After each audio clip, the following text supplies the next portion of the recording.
number 11 of No Recoil podcast. I am your host, Scrub Cybot, holding it down for our third straight year of our little post-major shindig between me and myself and the community, where we review major community events, happenings in the scene space, holding it down for everybody, keeping our lovely little game alive. You know, I'm not sure, not a lot of people expected us to still be doing this in 2025, but I'm sure we're all grateful. We've just had another bombshell of event that is getting everybody hyped, and we have a lot to talk about. So, you know, I just want to give a big shout out to my friends that could join me here. I'm sure it'll be a great show. Let's everyone say hi to Thrusty All. Hello, hello. John Hello, the Wolf. Thrusty. Hello, everybody. Healing Vision. Hey. Tao. Hey, what's happening? Ghost the Trinity. What's up? And Royal Psycho. I did not break any walls this time. This time. People put Scrub and Losers, and it's like burn, just one of those days, man. He's washed up. He's washed up. He got put in losers. He's the next Daigo. Daigo guy sucks. Yo. Oh shit. Oh man.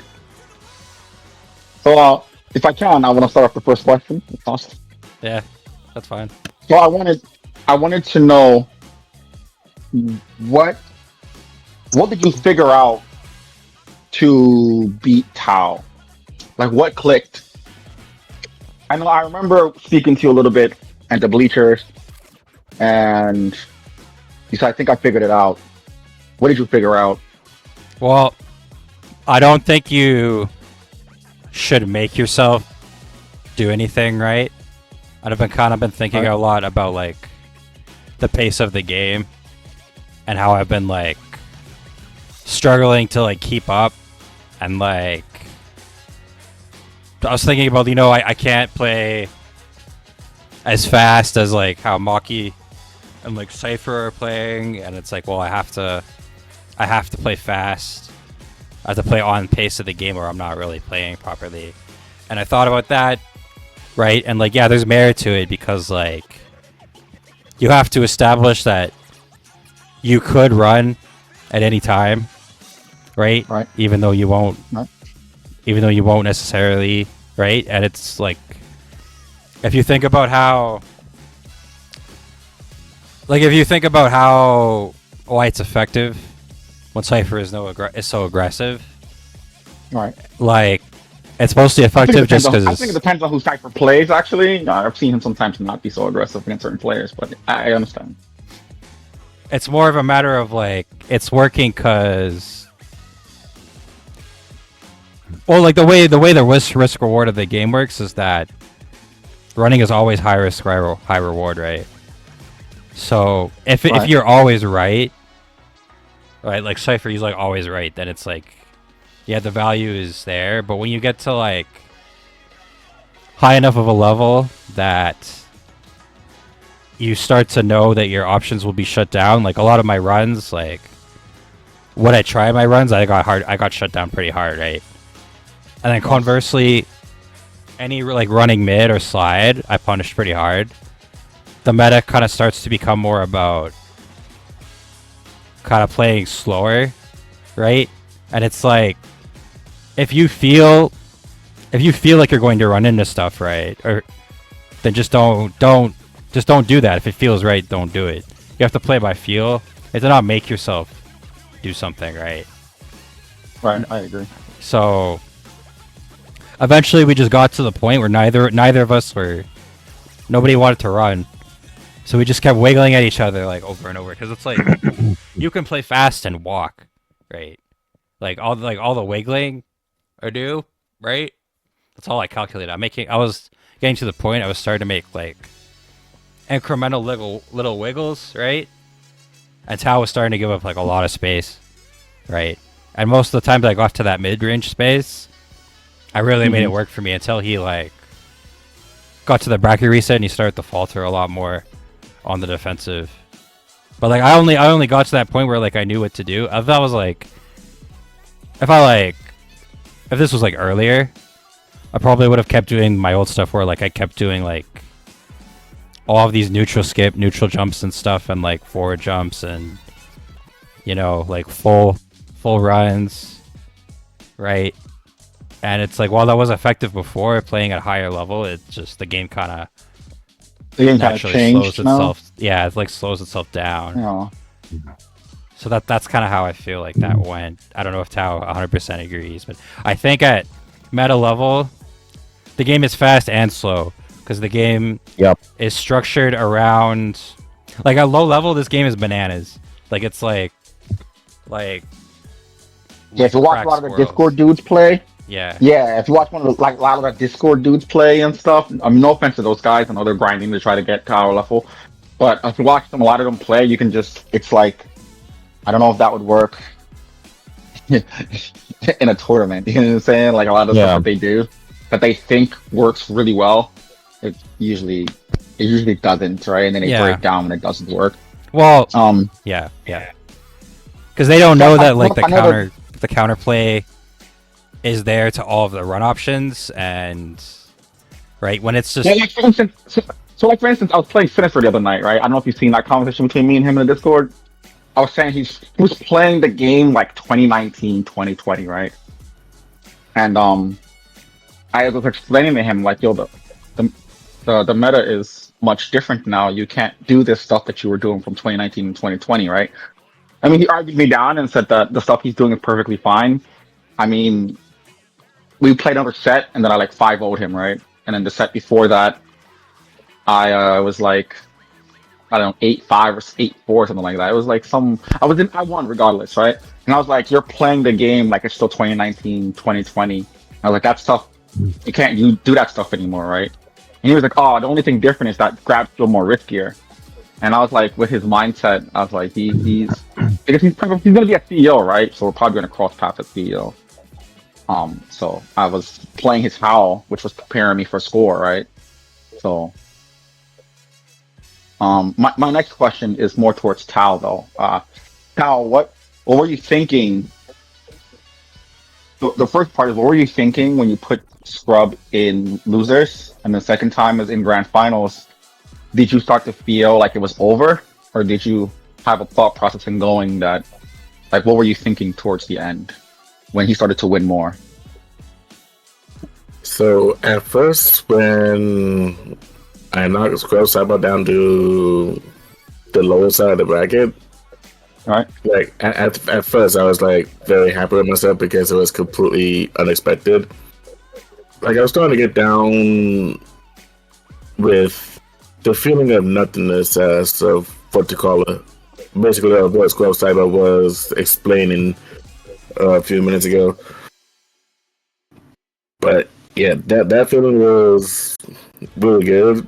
It's been years, like literally years, since I don't think I took a set off of Scrub Cyber's liking. Well, so it's interesting because the very first tournament after COVID was when we played at Lunar Bout, right? So you actually technically did put me in losers because you reset the bracket from grands. So you actually were the first person to put me in losers post-COVID.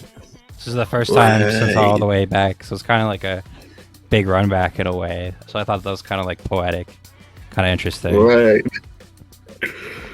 Oh man, it has been years. So regarding to, so that's the first day. Regarding to the second question. Second one. Yep. When it comes to like me and Scrub Cyber down to the grand finals, I pretty much, it's mainly just playing the game. Like, I mean, sure, I'm already qualified. Sure, there's, money on the way, but in the end, I'm pretty much just playing the game, playing the best that I can in my ability. So my last question is, how were you able to catch the meta so quick like that? Like, what Like, were you still watching Sam Show on the side? Like, how are you? I know you're not actively playing the game like some of us are. How are you able to just like catch the meta like that? Right? Like, you caught on pretty quickly. You know, the way you play now is very different from how you used to play. It's just you just kind of like saw it and was able to just like, okay, I can understand this kind of thing. Like, how did you do that? So that's pretty much the thing with from what Bullet Will was saying, like years ago. I think it was like about a year or two before COVID happened. It's like my main strong point was adaptation. Yeah. It's like how quickly I adapt to the situation of the game. Yeah, And that I pretty much figured kind of that. carried over. That pretty much kind of carried over of Combo Breaker. Because at first I was like kind of like playing a little bit slow, and then once I realized that I have like play a little bit faster than usual, I pretty much go down with my own idea of how to walk around that situation.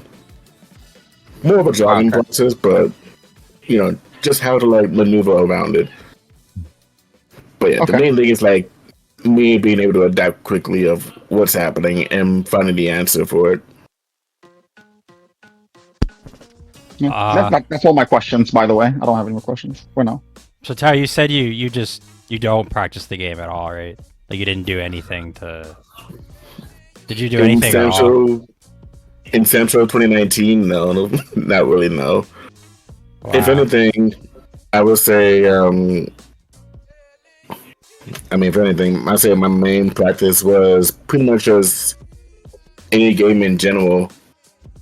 Say like adventure game like Yakuza or Mega Man, or any other team comp games, or any other fighting games like Fatal Fury or Street Fighter. It kind of like carries on the. Okay. We're live again, so just keep going, and then I'll just let you know if something comes up. Well, I did want to jump in real quick because the thing that Tao said kind of makes sense to me about like really not playing like Sam Show, but other games have helped.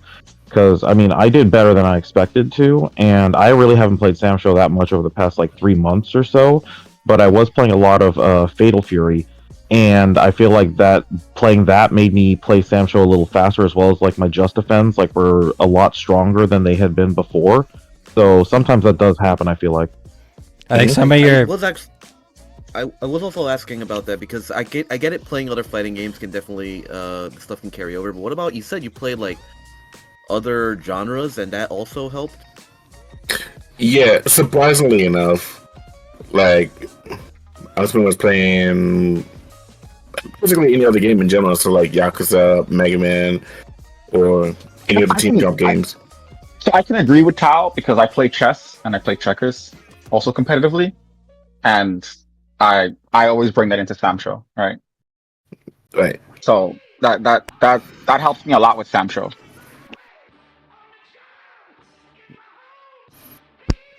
Like spacing, situational awareness, stuff like that. Especially with Ukyo, where I have to have like really good spacing and everything like that. It helps a lot, right? So. And a lot. Actually.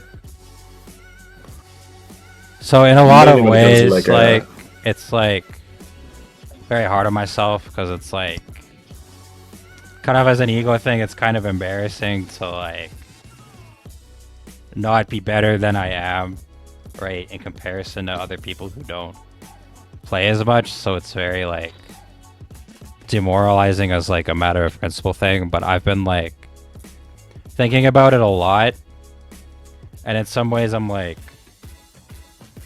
I'm kind of like disadvantaged in a way because I don't exactly have like the background of other people, right? Like I'm not really I don't really play other games or have like a high level history in other games. So for me, some of these like high level concepts or neutral concepts in a way that is like so second nature to someone like Tao or Cypher or some of these other people, it's like I kind of had to learn this from scratch. So keeping that in mind, it's like I'm kind of being a bit more fair to myself.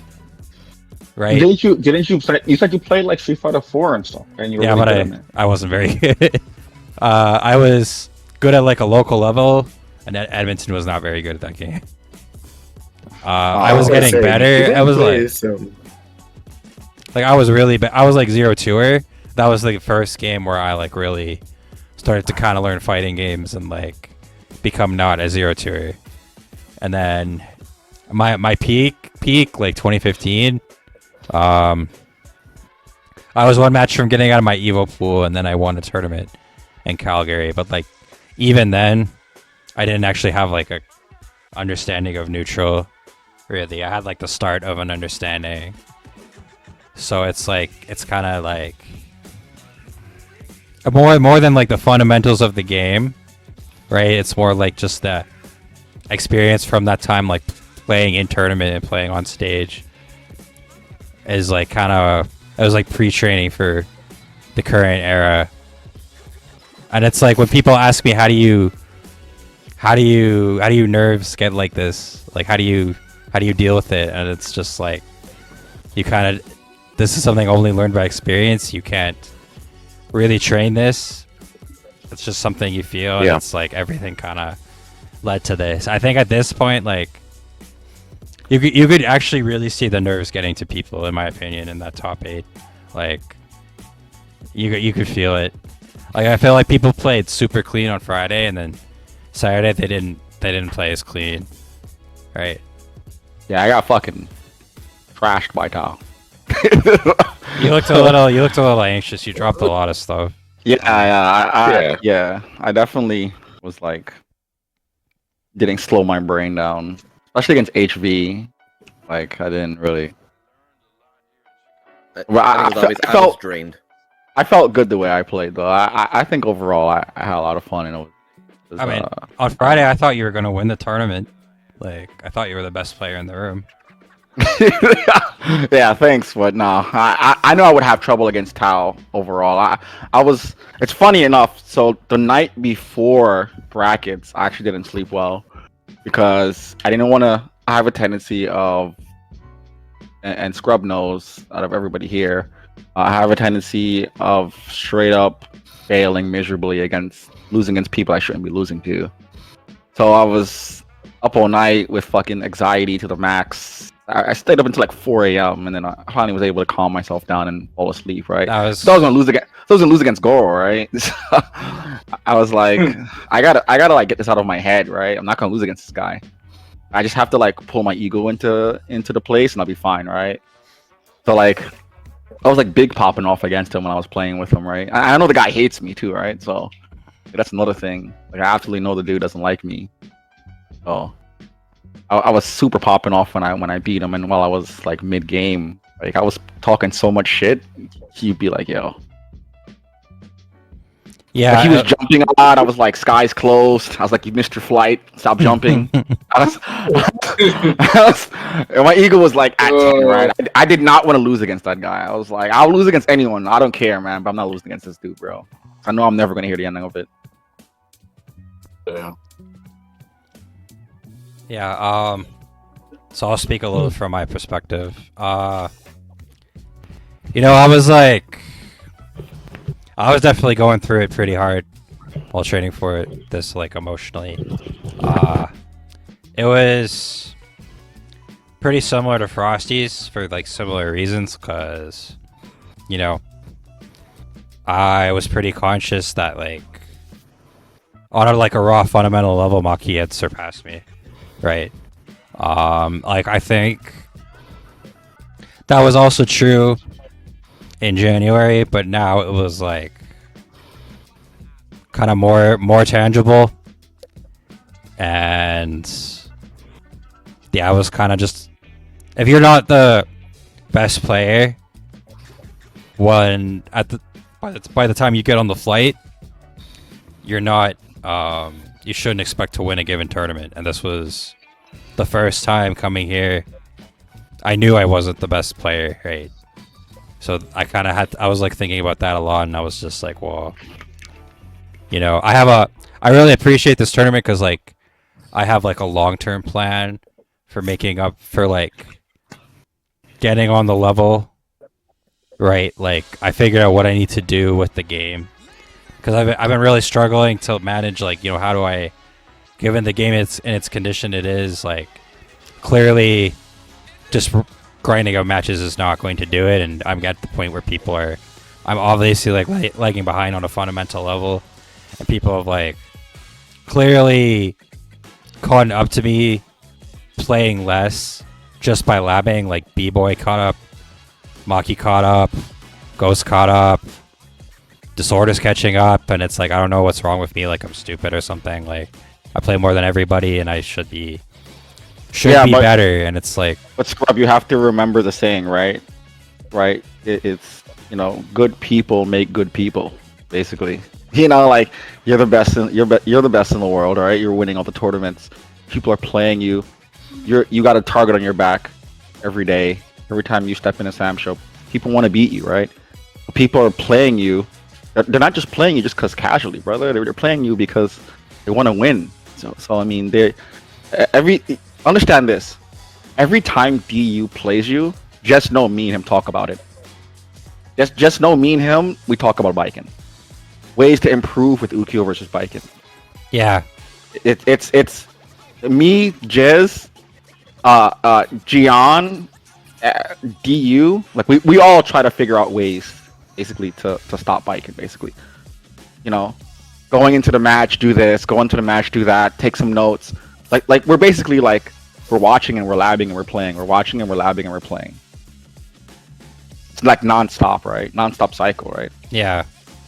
Well, I'm starting to realize, like, just because people aren't tagging in the Discord doesn't mean they're not playing, right? And it's like, obviously, the merit to loving things out. I feel like this game is like it's like a training mode meta, right? And it's like, you kind of have to just get with it, right? Because it's like this fairy tale of like everybody playing all the time in Xbox fighters is like yeah, sure, people play, but like people also have lives, and they don't always feel like playing or can't always play. So it's like the matter of being able to like grind out and figure out the game, right, is like obviously the value has been proven. Like, and that's like regardless of the results, right? Like just because I won, that doesn't mean that's not true. I barely won, and it took mind, body, and soul, and a bit of luck to pull this off. Because if you beat Healing Vision, I don't know if I would have won. I had a plan, but I'm just not sure, right? I really wanted to play against you again in bracket. I was hoping to beat Healing Vision with you. Actually, when Tao put you in losers, I was like, okay, I'm probably gonna have to play Healing Vision. Oh yeah, I was fully accepting the possibility that if you beat Healing Vision, there's a significant chance I wouldn't win the tournament. So I was, yeah, it's a lot. It's a lot, right? It's like the pressure's like a vice grip, but it's always going to be there, and it's more about like management, not about trying to get rid of the pressure. And I feel like I did for a lot of it. For me, it was just like I really had like bad issues with majors about sleeping, right? Like at Frosty's when Royal beat me in casuals, I told you, Royal, I didn't fall asleep till 5 a.m. the day before the tournament. But this time, I slept pretty well, and I was sleeping a lot better leading up. I was like actually losing sleep, like only getting like 4 hours for like a month, just from playing Maki, right? But this time, I've been a lot more diligent about like when I get to bed. Like I'm not pushing it, right? I've been like trying to eat better just so I feel better to play the game, which is kind of bad. I should eat good in general, not for tournament, but. And then like, I try to do the Justin Wong eating way, right? When I go to tournaments, right? Eat light, and then eat good after the bracket. Yeah. I try to do the Justin Wong way. You should be like slightly hungry. Yeah, Justin Wong said that that's what he used to do in tournament, right? And I thought about it. I was like, that's a good way of like not sleeping yourself. And he was like, he'll have some nuts, or he'll eat something really light, nothing ridiculous, and then he'll go in a tournament like, okay. I was like, I'll probably do the same thing. That doesn't sound too bad. Especially Well, because you're not really catching the sleepiness while you're playing. The itis, my brother, yeah, the itis. Yeah, Yeah. you don't. Well, that shit slows you down big time, man. When you just finish eating good food or some shit, and you go to. We seen people devour ribs and shit before they start going to practice. I'm like, brother. Yeah, don't be All right, I really want to jump in on this one because this is almost more of a medical thing, which is kind of my realm. So basically, you're talking about managing like blood sugar spikes. That's what we're really it boils down to. So the smart thing to do is eat light in the morning, but you do kind of have to keep it going, and we do kind of keep it going, whether it be like drinking like those coffee drinks or something. But like if you have too big a meal, then you're gonna crash. So ideally, what we should be doing is just kind of like eating very lightly throughout the whole thing. Like the example given of like nuts or something, just like a little snack to make sure that it never really spikes or bottoms out. Like that's really what we should be gunning for. Yeah. And even myself, I was talking to Maki about it after the tournament, and I told him honestly, I think the main reason why I did as well as I did is because last combo breaker I went to, remember there was the Red Bull was cheaper than water. Like the Red Bulls were like $5, but the water's $7. Yeah. So drinking a Red Bull made me so jittery. But this time, I had a plan where I had one of those Starbucks coffee drinks instead, but I had a bottle of water at the same time, so I took sips of each to make sure I didn't get super jittery, and I think that really helped me not get too shaken up during gameplay. So I think managing energy levels is really more important than we give credit. Yeah, that's why I like the granola bars. Like you take I have random bread or random granola bar, and I just eat little bits of it, during top 8s, right? And then I feel like that's I'm always just enough engaged, right? So that makes a lot of sense. That's just something I picked and don't eat anything. Don't eat. Yeah, don't eat anything that'll make your butt explode either. Do not eat the flaming hot cheddar popcorn at the venue. Do not do it. Noted. The flaming hot cheddar popcorn. Do not eat that shit at the venue. Flaming hot cheddar. I got. Oh man. Okay. So I only bought.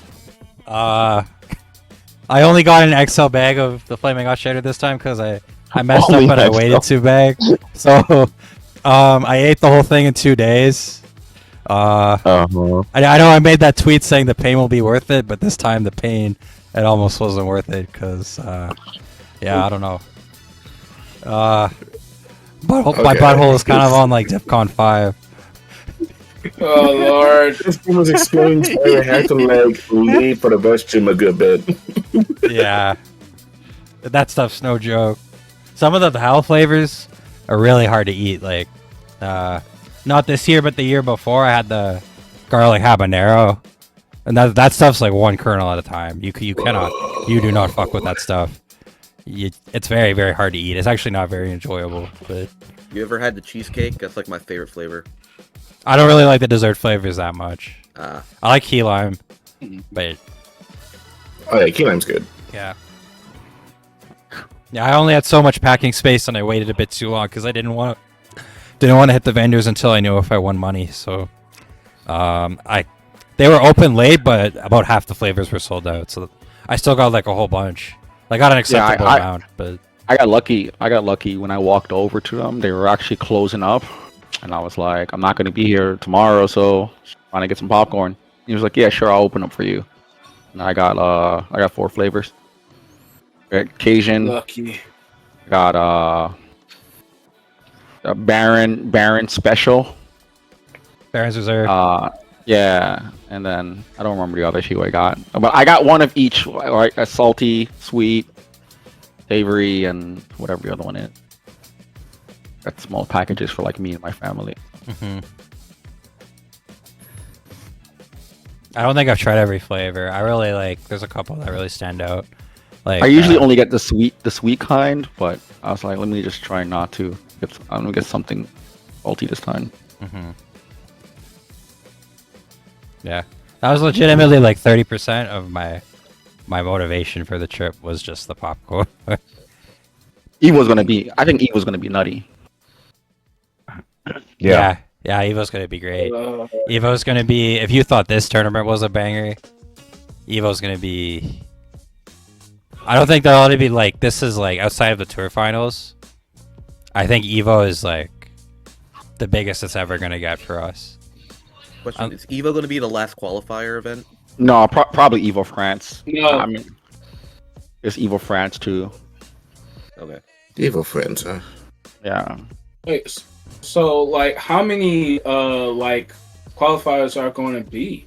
Well, me and Sorrow were talking about it while I was at Combo Breaker, and I think he said there's like 8 spots actually. Only 8. Yeah, Yeah, there's 8. eight. Yeah, it's 8, and there's 5 people already qualified. So, Rusty, can you unless they- confirm? If he says nothing, it's true. No. I don't want to say There's it. actually on the- 8 SNK on the- qualifiers. So on the official website, on the official spot list, there's 8 spots. Wait, really? I didn't know there was an official spot. On like Official you site. see all the on like the spots for like where it says like it's like 64 people for one tournament, 32 people for another tournament. Like you see the slots and stuff like that. Right? Sorrow was telling me about it. Right? I got this information from Sorrow, and he's like, for Sam Show, there's only 8. What page So is he that? said he's seen that? Yeah, that's what he said. Let me message him to see where he went for that. Yeah, I Yeah, don't know look where at that because I don't know about that. I don't think they even It have a doesn't site for Anything. 2025. Yeah. As far as Oh, the this set is- is concerned, I'm not sure. It might be like a Festive 5 or something like that. But what I do know or heard very frequently is that there's like 8 spots in SNK Qualifier. That's crazy. Wow. So like 3 Yeah. spots remaining. Well, they should say that at least. Oh man, I gotta train harder now. Yeah, it's like I feel like Evo's probably gonna be the last shot for. I feel like Just Frame will be a spot, right?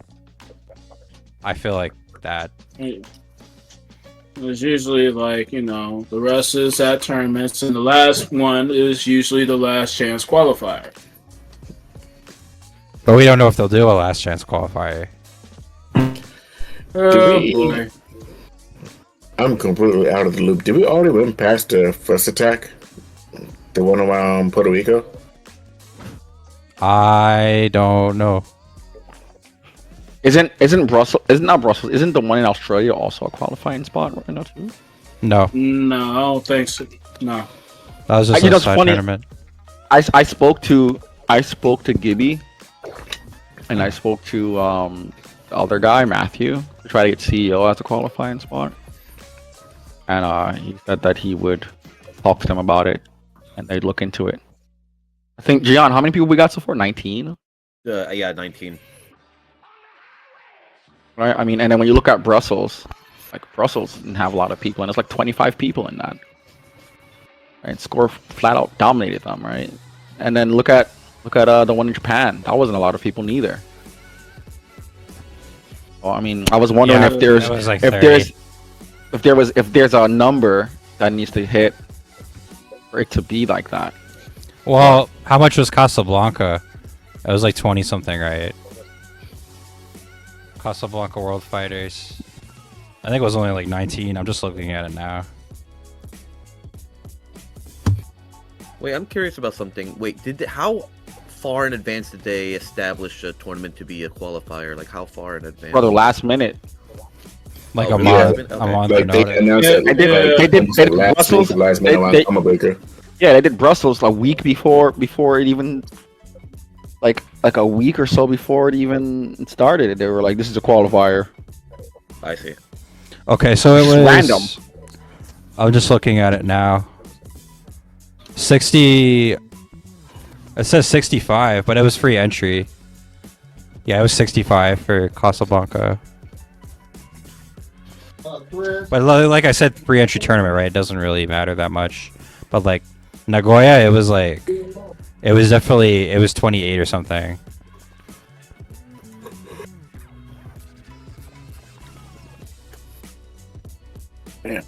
Yeah, honestly, if it does become a qualifier, now I can see like how that it's possible. I hope you help me out, Ghost, and everything. I know you're already doing a good amount to help me out with this, because I've never TO'd this before. Yeah, I'll help you, TO, and I'll do what I can to help you out. Don't worry about it. We're gonna need a commentator though, because I think I had one already, but he's not going. He had COVID, so he can't go. If I have to, I'll commentate. I don't know if I'll commentate and play. I don't know how I'm gonna do that, but we can figure something out. They said they guaranteed at least top 6 for us for a stream. Okay. Yeah, I think it'll be Evo, USA, just frame, because that would be Mexico's like only qualifier, right? And then what? Evo France. There's a chance. Yeah, Evo France. Yeah, I hope Evo France, because I'm going to Evo France. I really hope that Evo France has it. Yeah, I mean, Does Evo France even have Sam Show? Remember, I don't think anybody's holding Sam Show. I mean, I think 8. That's a little small. I'd like for more, but I don't even know how many events. We're already in May. No, we're in June. Yeah, we're in June. We are June 1st now. Yeah, June 1st. Cause yeah, I don't know. Like, you might have to dig deep. I mean, it's like official. The game's at UMAD, right? But that's also not going to be like a super high ticket event, right? So, at least not for Sam Show, right? Like, cause Montreal plays, but it's not like huge there, and like, I'm sure you'd get people that would go just to qualify, but it's just not going to draw. I don't think UMAD Sam Show would draw more than 20 people. UMAD is where? Montreal. Oh, if there's a Sam Show qualifier in Montreal, I'd go. It's not very far from New York, actually. Yeah, you should definitely go. Yeah, I would go. I would actually call out sick to go. I really want to qualify. Like I really want to qualify. Yeah, well, we're starting to get to the point where it's starting to get to the last chance for the Americans, right? Yeah, only like a couple more chances. I'm like super desperate. Like I really want to qualify. Yeah. Like I was remember talking to Maki during the top 8 around Samurai Shodown that if anybody were to be in the qualifier, it's either Ghost or Warrior Psycho, or Ghost or Warrior Psycho. He doesn't think. I mean, he just. I don't know what happened, but I don't want to rag on him. I don't know what happened. I feel like just like, notwithstanding, he just had a bad day. I don't know. Like, no, he spoke to me about the whole thing, right? He said. So when I asked him about what happened, on top of him just saying like he's weak against Yoshi, he said also like he tried to do some of Maki's stuff, not Maki, Jubei stuff, like the counter and stuff. He tried to add the counter to the mental stack, but it kept getting blown up, right? And I mean, I seen it get blown up twice, right? I don't know what other times he tried to do it, right? When he first did it, the startup got blown up, and the second time he did it, he got 6-6 bead, right? And so it wasn't added to the mental stack at all, period. Like Goro completely like didn't even like probably even notice it happened. So yeah. I think personally he's weak against that matchup, right? I don't think the matchup in general is bad for Jubei. I think him as a player is weak against. Yeah, I mean, he's always struggled with it, right? Like, because the way Maki plays more like leveled and super calculated. You guys got to remember, people like Bubba and Goro are like not super calculated. Like they are like just going fucking bananas.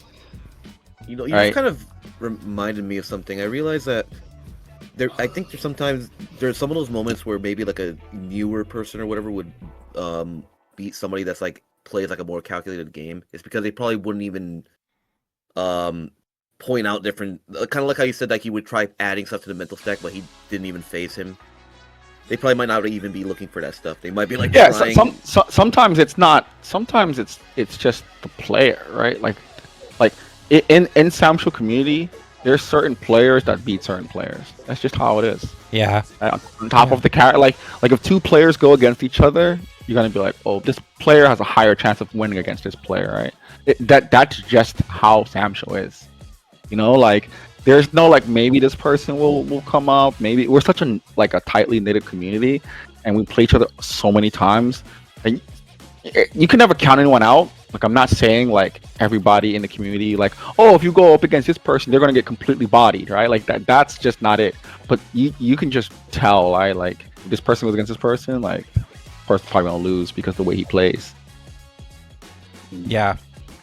I play It a sucks. scenario. Sucks, but it's just how it is.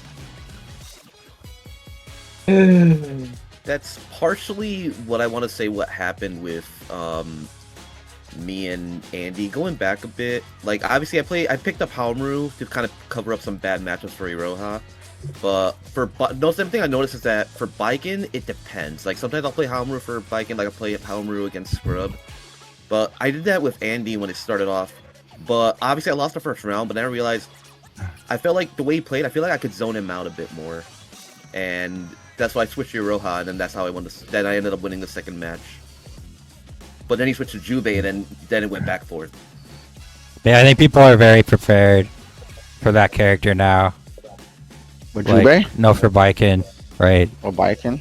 I feel like, yeah, it's like, unless you're like, you have a really strong handle, then after having played me enough, because everyone's like, my whole shtick, I used to meet like no resistance. That's not really what's happening anymore.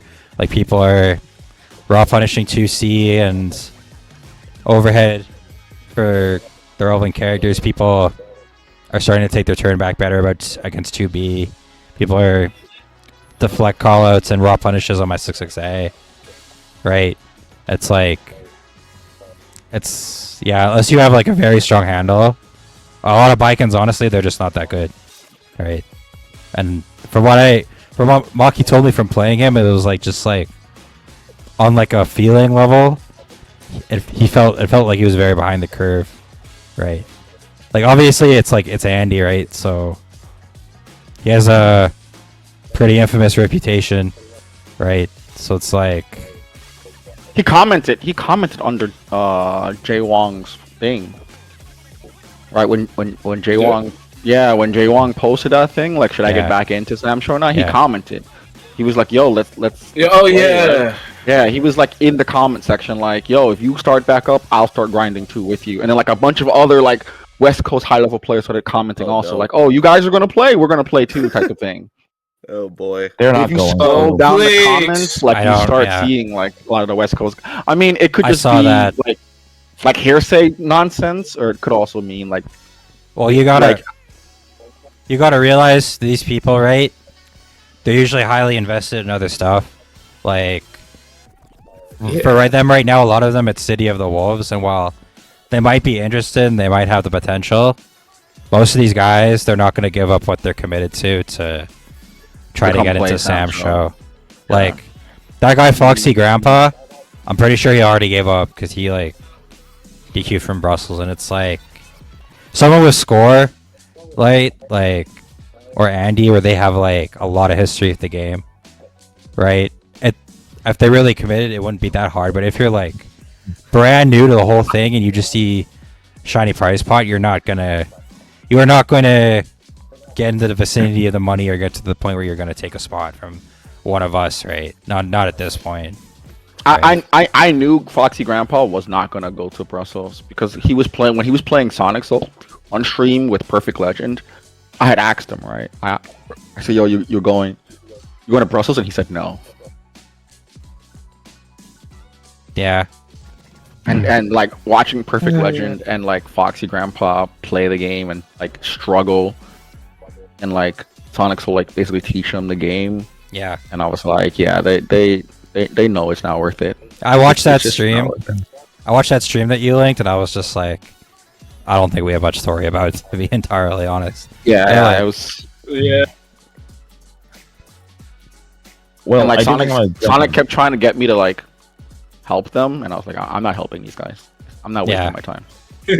I mean, yeah, these people, like, if it's your friends, right, or if it's someone who's a novice player and it's somebody who like comes out and plays and you know them, yeah, of course you'll help them. But like these fucking tourists that don't contribute to anything, don't care, are only in it for superficial reasons, it's like, let them sink or swim. Like, fuck them. Like,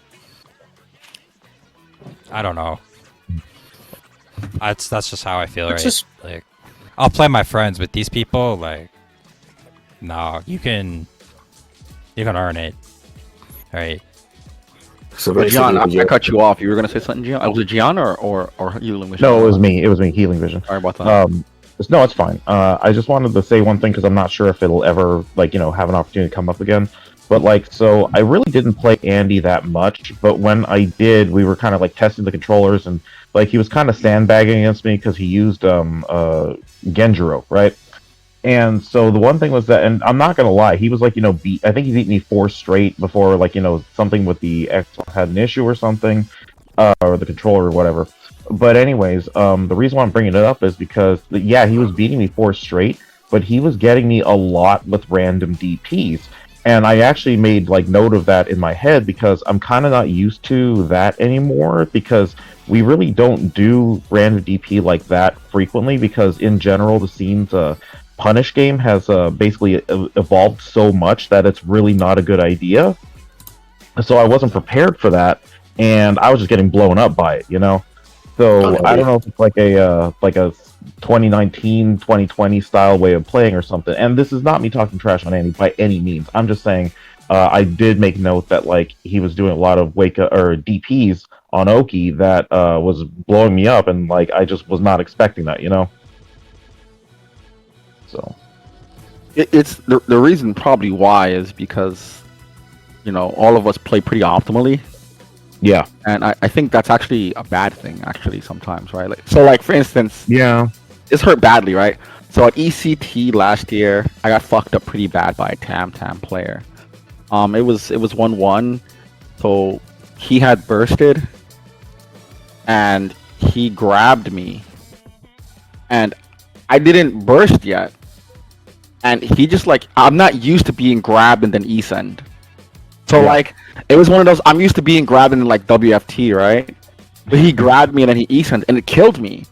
And I was like, holy shit, nobody does this shit. Like, no, like, this is some like, just got the game from like 3 days ago type shit, right? And I like got blown up by it. I was like, yo, like, this is the consequences when you play like too optimally, right? Like, like what you're used to, right? Like the average one of us would have grabbed and then probably like WFT'd or something, like all right, now I get the burst here, right, off the flash. But he like grabbed me and then like E-sent me, and I was like, I haven't seen this shit in years. Yeah, that's just like a layer too high, right? Because it's like people do that. Well, if you do that, it covers throw resets, right? But it's like the majority of the time, it's like the layer you have to get to for that for like holding burst to actually cover that is so high. And like at almost all levels until that, it's just like you really should just burst, right? Okay, think about it like this: if like let's say you would have burst immediately as soon as you would have got thrown because you were waiting for the weapon flip to time everything, whatever. Like if he would have E-send and he went through me, on through you, yeah, exactly. For him, But my mind wasn't calculating that. My mind was calculating something completely different. Yeah. So not only did he like do that, it threw me in a shock, like. Yeah. What the fuck? And I was like, I'm dead. And then I just died. And I was like, oh, all right, fuck. This is gonna hurt. But my point was that's probably what you was experiencing, right? Like you're not used to that with that character. Yeah. So when you're experiencing it, you're like, why is this happening? And then it throws you in like a shock, right? Like, like now how do I stop this? Even though you know how to, you're like, this is I don't expect this from this person. Like what's happening, kind of thing. Yeah, and then it turns into an RPS situation where you think they're eventually going to stop throwing rock, and that day never comes. Keep doing it, right? Yeah, exactly. Because I proved that he proved it worked by doing it over and over, and I kept falling for it. He had no reason to stop. Yeah, it's hard in this game because it's like you have you can't make people play on a certain layer, right? So what you should do is you should just blow up the layer over and over, and if you don't have to change something, you shouldn't do it. But the problem with that is if they never change their layer, you never get into the situation where you have the other layers on deck, right? So that's kind of the problem with a lot of the main Discord people, where it's like you get to the point where it's just a cycle, and then it's like 30-0 because it's like some things will always work, and then like what you're getting, because everything just links into another thing, right? Like everything is just like a flowchart leading to something else. And if you get to the win condition another way, you just cycle into what's working, right? So when you don't meet that resistance, it's very hard. Like I feel like to really optimize this game, you have to be basically a genius, right? You have to just like imagine the meta, right? It's very hard.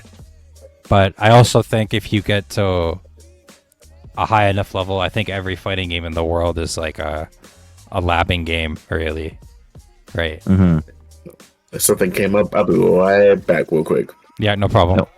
I actually did have a question kind of to add on. This involves when we were talking about how you would get like hit by a lot of Andy's DPs and stuff, and how Ghost was saying how sometimes you can't only play optimally.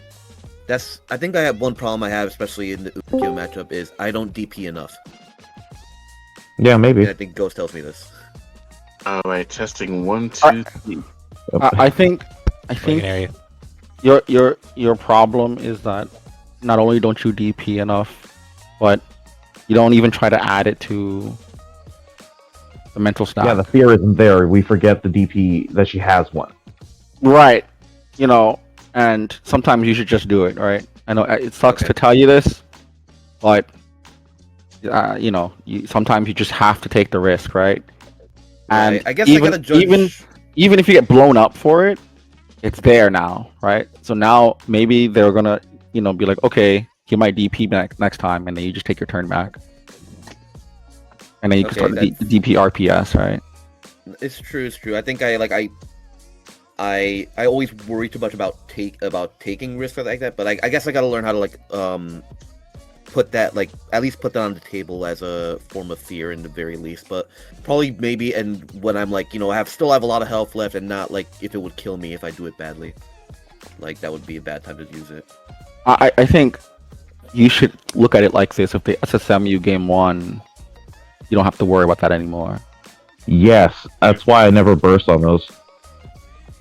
Right, I remember I was telling you in the beginning when we were talking, think of it as like a table, right? If you're playing, let's say, Scrub Cybot in a card game, and he uses the big joker, and there's only two big jokers in the game, and you have one and he has one, and he uses it on you, there's only one big joker left, right? It's the same thing with Sam Show, right? If he SSMs you game 1, then it's off the table. You don't have to worry about it anymore. Game 2 will probably be kind of rough now because you're down the game, but not impossible. Right. I'm looking more at the little parts of the mental stack, like the random DPs thing, something that you have access to and can use multiple times. Yeah, I mean, I wouldn't say go ham like Andy was going ham on Healing Vision, but you should use it once in a while and make it an RPS situation. Okay, I didn't know how much thought goes into when you use it. Is what I was wondering. You still have to think, right? You still have to think. Well, yeah. If anything, the thought needs to be put on your opponent more than you, in some respect, because you need to instill the fear that you could do it at any point in time. Yeah, sometimes you gotta know. So this correlates with Maki's issue, right? Maki used counter on Goro. The first time he used it got blown up, right? The startup got blown up because it's not instant. So the startup got blown up. The second time he used it, he got blown up again, but it was active. Goro just waited. The point is, when you use DP and they block it, it's added to the mental stack. Now they have to, he's DPing now. Will he do that again? and when they run up, they might be more cautious next time, or they'll be a nut and just do it anyways, right? You just gotta feel it, like when this person if they're active, like, oh man, this person's like, God, presses a lot of buttons. I'm gonna DP this guy, then you kind of can read it, It's a very like Noah the Prodigy fighting game. You have to just like do it. You have to feel it. It's like the fear of rejection in the Core A video, right? It's like the house sweep theorem, right? Yeah. Just because the game is so guess oriented, right? You only have, that's what embrace death is, right? Like the risk is worth the damage you could take, right? And the game isn't really built around situations where you just react to something and cash out a lot of damage, right? If you see what I mean, right? It's not really like Street Fighter. Cause you kind of just gotta believe in options. So when you get reaction options, it's like, unless it's like a raw punishable window, like a 6-6C, most of your reaction options, it's like actually not reacting to move as much as it is reacting to a situation and choosing an option. And then what you are actually reacting to is like a confirm window, right? It's very much like a heart of the cards game. So you can't really, like, especially with air interactions, right? Like you have to be willing to whiff air buttons and you have to be willing to whiff ground buttons, right? It's like, it's very hard, right? Yeah, because if your opponent whiff punish as well, that's actually what helped me against you, Scrub and Casuals, is whiff punishing a lot of the buttons you're throwing out. It helped tremendous against you, and I was like, I need to practice this much more, right? Like I'm pretty okay at it, but like I don't do it enough, right? Jubei is another one. Like I need to Jubei, Yash, right? Like all those like characters that do that. It's harder against Baiken because obviously a lot of her stuff is pretty fast, right? So I have to kind of like eye those things, but like those types of things, like those characters, even Hao, right? Hao's punch can be like whiff punished also. I think when people start doing that continuously, I think the game is gonna hit a whole different level, actually. Yeah. Like whiff punishing is pretty huge in Sam Show. It can really turn the matchup, right? Yeah, especially because there's so much value in knockdowns because of the positioning value, right? Because it's like the highest mix of value is from delay throw, and the best skip per se that you get into delay throw range is a knockdown, right? Because you just chase them. Whereas if you're in a ground scenario, to counter poke them all the way into walk up throw range, it's exceedingly difficult, right? Like it takes a lot to actually make them block so much that they'll just take a walk up throw, not a run throw. Those are different things, right? Because from close enough, right, at meta level, within the poke range, you actually shouldn't be like run throwing within that range, right? You should be within the poke range, right? Sam Show becomes like a footsie game, indistinguishable from Street Fighter. But it's hard because the walk is so slow, and because your counter poke options, the only valuable counter poke options are so high risk, right? That when you can get a knockdown at all, it's so valuable, right? And that's kind of the value of whiff punishing, right? Like all the confirms that Maki is doing, everybody should be doing that, right? The level that like Cypher is so good at making his knockdowns count as far as they can. I feel like that's kind of one of the biggest difference makers that will separate the men from the boys per se at the high level meta.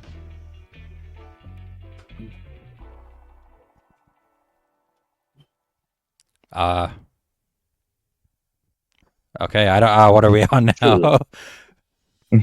I wanted to give somebody else a turn. I have more to talk about, but I don't want to take the show, right? I have a lot to talk about, actually. I just want to give somebody else a turn to talk. well, should we talk about how, in general, this really was one of the higher, I guess, not want to say tier, but like as far as the skill goes, this is one of the highest skilled tournaments we've had so far. I'm happy that it worked out, like my prediction. Like I said no one was safe, and it was going to be historic, and that's pretty much what it was, right? Like, that was probably the highest level grand finals in NA history, really. I think it's exactly what like Ghost said earlier. Like, everyone's just been getting better. Especially they look at the top players and they get inspired to get better to try beating them. Yeah, I mean, it's really like you could tell something was in the water, right? Something was different about this one. You can really feel it. Yeah, $500,000 was in the water. That's what was in a qualifying spot. You're damn right. Yeah, that really changed things up. Like, I actually thought it was going to be pretty chill going into this, right? Because I already qualified. Like, I thought I was just going to like have fun and stuff. And then they announced the money, and I was like, oh fuck. Here we go. Now a whole lot of people are going to be coming in. $7,500. People are not trying to like fly to Combo Breaker and Evo to go 0-2 or to get fucking not top 8, you know. And like Sam shows at a point now where you're either good at the game or you're not, right? Like you like when you watch the Xbox lobbies, you can tell who's a casual and who's like a top player. You don't even have to know anybody's name. You just can look at it and be like, why would that person do that there?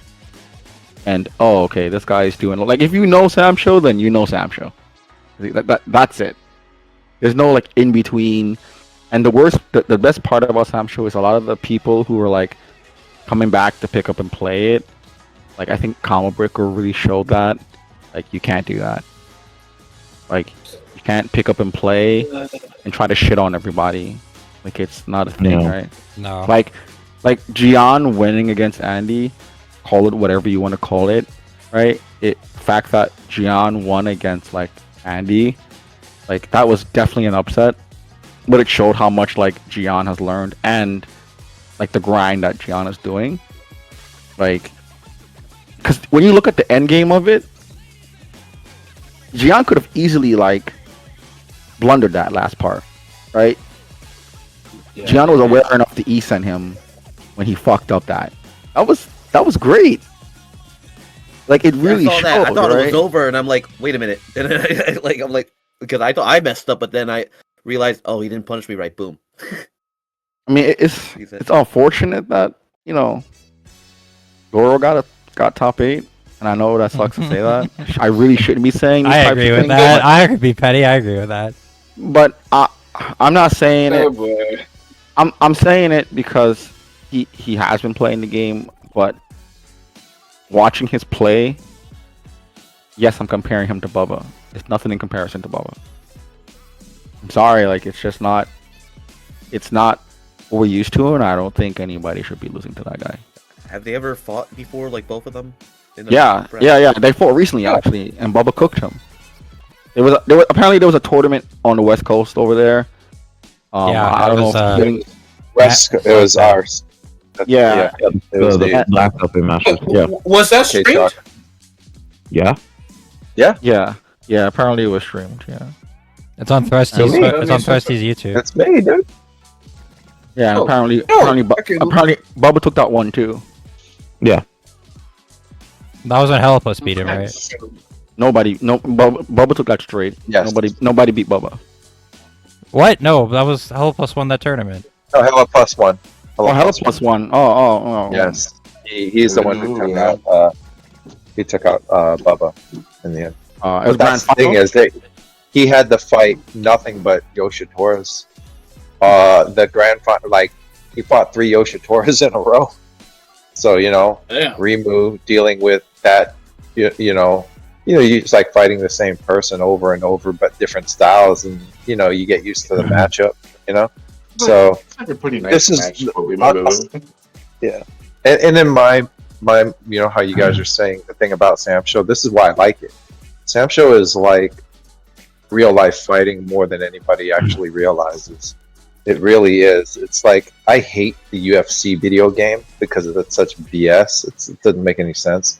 But like in reality, the way that Sam Show works, it's exactly the way it is. Like when I go in and teach people, like I can beat a lot of people, butt in school, but like all it is the more you come in, and I can only choke you out so many different times, eventually you're going to learn how to defend yourself if you have the heart to do it. Otherwise, you're gonna stop. It's gonna discourage you. Yeah, you're gonna go to sleep. Like, I don't. Like, I'm not doing this shit. Yeah, I don't. Why am I paying to get knocked out? Like that's how people feel. Like that's how you feel. Who wants to be a fighter? But like that's the thing. Like Sam Show is like that. Like it really is. It's simple. We all think we can do things, but in the higher level, it's like the mind games that go on. And like, I'll just tell you, like, I give my back to people and they think they're going to choke me out and I get out. Like, you just spent all of your time trying to choke me out. Your arms are blown. And then I'll just reverse everything on them. It's the same kind of concept. Like, but like, I like watching it unfold. That's why I like watching these fights, because it's a lot of mind game. No other game will do that. Everything else is just how much time you sit there and lab a combo and don't drop it. This thing is about the little buttons you press in the little amount of time, and we all have access to the same kit, right? But just different characters. So, like, it's like me saying I'll play you in JoJo's, and of course I'm going to win if I know the infinites, and I never drop them. But it's like, that's not a game anymore. That's just, I have more hours. So. And I remember people saying that the game is too slow, the game is boring, blah, blah, blah. I think look at the chat. Look at the chat in Combo Breaker. I was gonna ask the question. We had like how many people watching us? Dude, it was like over 3K. There was there was a Japanese streamer. There was a Japanese streamer. She was restreaming us. She was restreaming us. She had like 1,000 people watching her. Right, and I was talking to her, and yeah, it was definitely something great. It's good, yeah. It is great. Vibe. Yeah. Yeah, go ahead.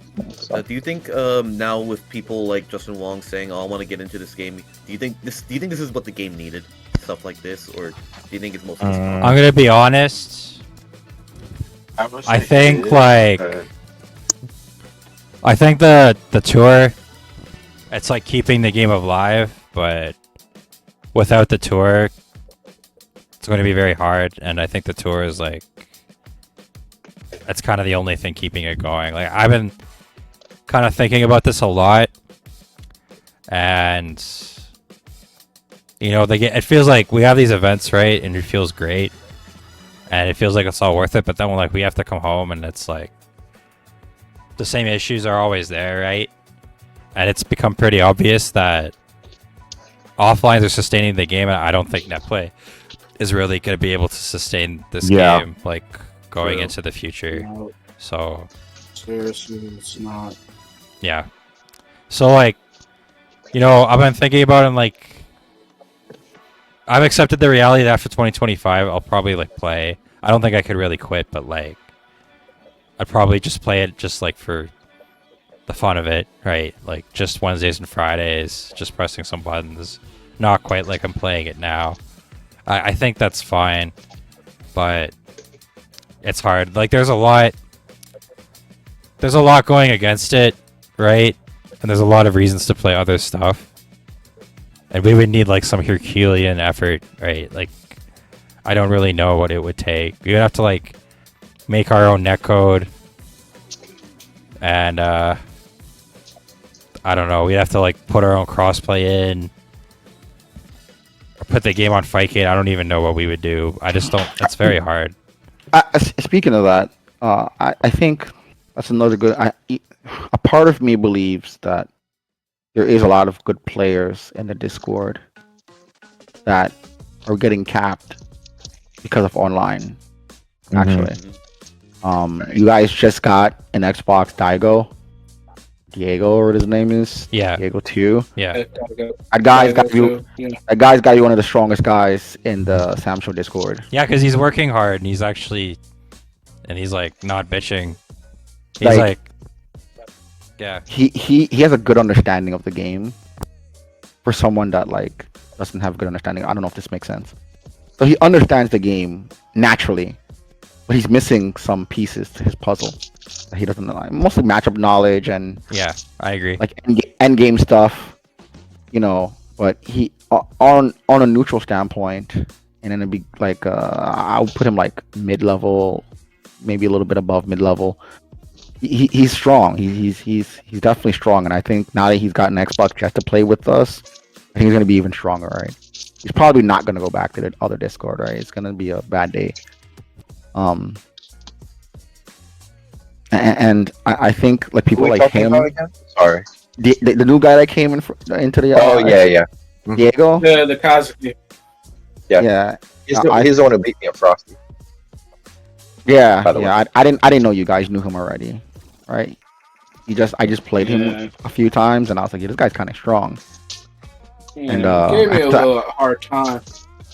I had to actually like download him, right? I was like, oh, you're kind of strong, right? And he's like, yeah, I'm just trying to grind the game and get good at it. And I was like, I can see, right? Like you like people like him, I'm pretty sure are in a Discord, but they're just like, the fucking online sucks, so I'm not gonna play it. There's another guy. Yeah. There's another guy. He plays on PlayStation. I played him earlier with Floridian Demon, and his name is Yosef. He actually plays Ukiyo, right? And he's pretty good too. But he only plays on PlayStation. So he's like you know,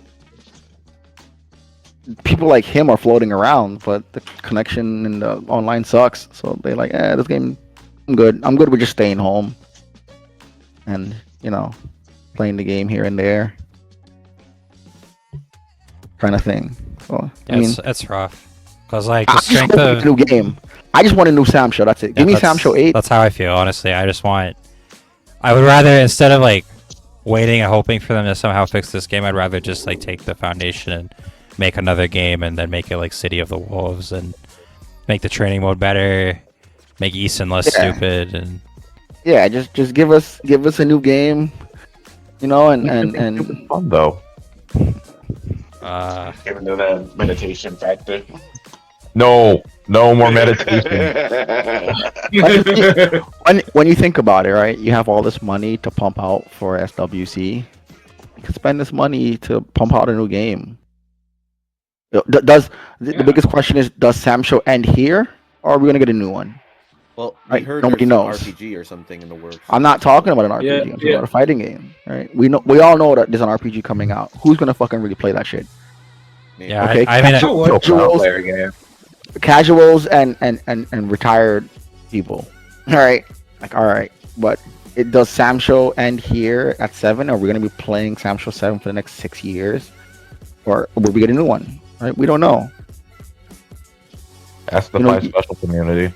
You can only look at 5 Special, right? You know, I mean, 5 Special has 6, right? And 6 wasn't great, and then they have 7. You know, I don't play. 5 players hate 7. Soon. 5 players don't like 7. Yeah, they don't really like 7 that much.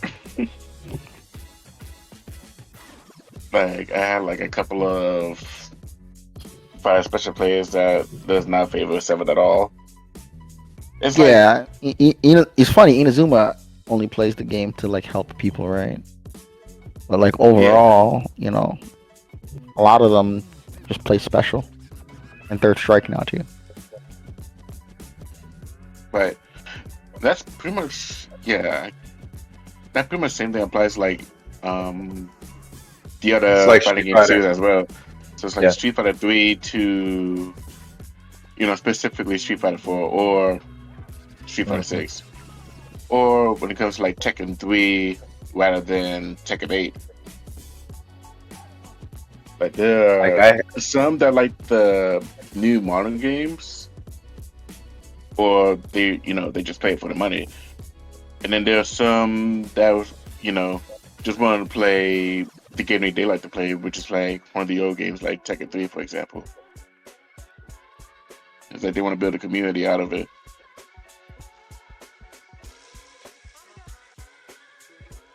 It goes like even for Marvel also. Like I think the Marvel 2 guys were money matching each other all night till 3 a.m. Oh yeah, that's crazy last night. Jeez. Yeah. I wonder who won the most money. Crazy. And to piggyback what Squab Cyber was saying about just along with Gian's question, I would say that it would definitely help with just one being interested, with just a post, kind of like a advertisement standpoint. But at the same time, it's like, it's just Wong, like his reputation is there. So the fact that he posted about Samurai Shodown, it kind of helps boost up.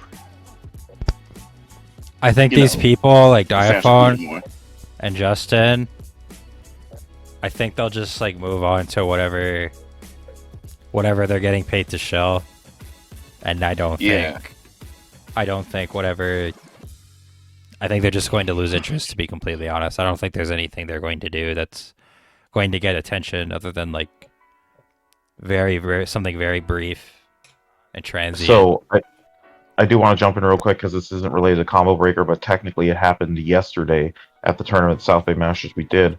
I was in theory supposed to play Chris G at one point in Sam's show, but then like he was doing some other stuff and he just basically didn't even want to play anymore, so he just DQ'd himself even though he was at the venue. He was just over at like the Marvel area or something, and I feel like that was kind of like a representation. Like I think people like the idea of playing it, but then like when it comes to actually, it's like, I mean, the whole ZJZ situation where he was like too busy doing all these other things, and Samcho was clearly on the back burner for him. And I'm not talking trash on Chris G, I'm not talking trash on ZJZ, but I just feel like they think it sounds like kind of nice, like, oh, okay, cool, I'll enter, whatever. But then when it comes down to it, they're like, I've got other things I'd rather do, That's another thing with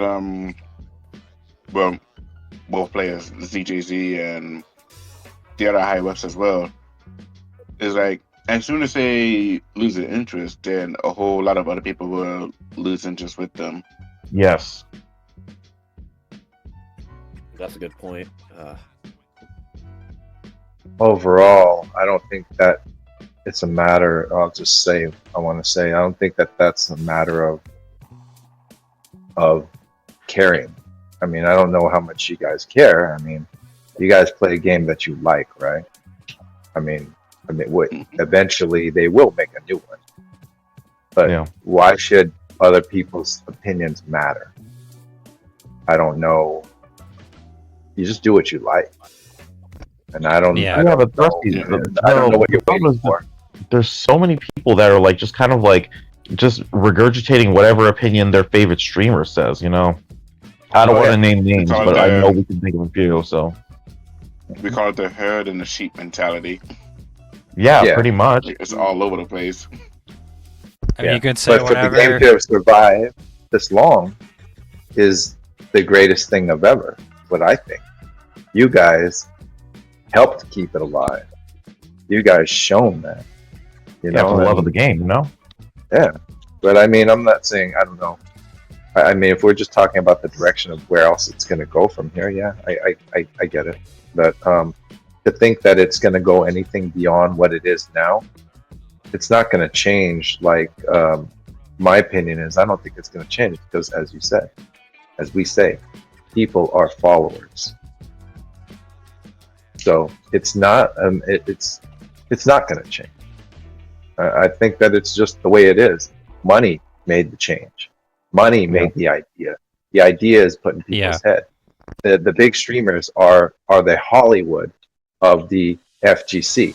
I've learned the structure of this. And then people will do what they do and they say what they do, but then it's not going to change the state of the way everything is. It's for a second it will. But as far as this goes, when the SWC is over, it's like on the bucket list. of what I would say that, you know, they want to get out of the way to not be known as a company that had decided to make it SWC and never fulfill those tasks. But once that's done, you know, that I'm just saying, you know, it's what it is. So as long as you're not expecting any more, just remember it is what it is, and don't expect anything more. Like you can't. It is, because you're going to set yourself up for disappointment. You know, but like, I mean, I'm just saying, like, you know, it's don't speculate. Speculate is something that will drive you insane. Like, you know, just know what it is. I guess you can say. Yeah, I mean, I think the game is playable like enough, right? It's not unplayable. Yeah. We have fun. We obviously have fun, right? We had a great time this week, right? We had a great time leading up to the tournament. It's just the game deserves better. Yeah, that's the thing, right? It's hard when SNK won't do it, but you know, it's obvious. Come on, this isn't the end for Samsung. What I mean, maybe this version. Okay, I mean, they're obviously going to eventually make another one, as they always do. I mean, we can only hope, right? We can only. I mean, I tried to get some info from KK, and he was like, "Oh, I don't know. You never know."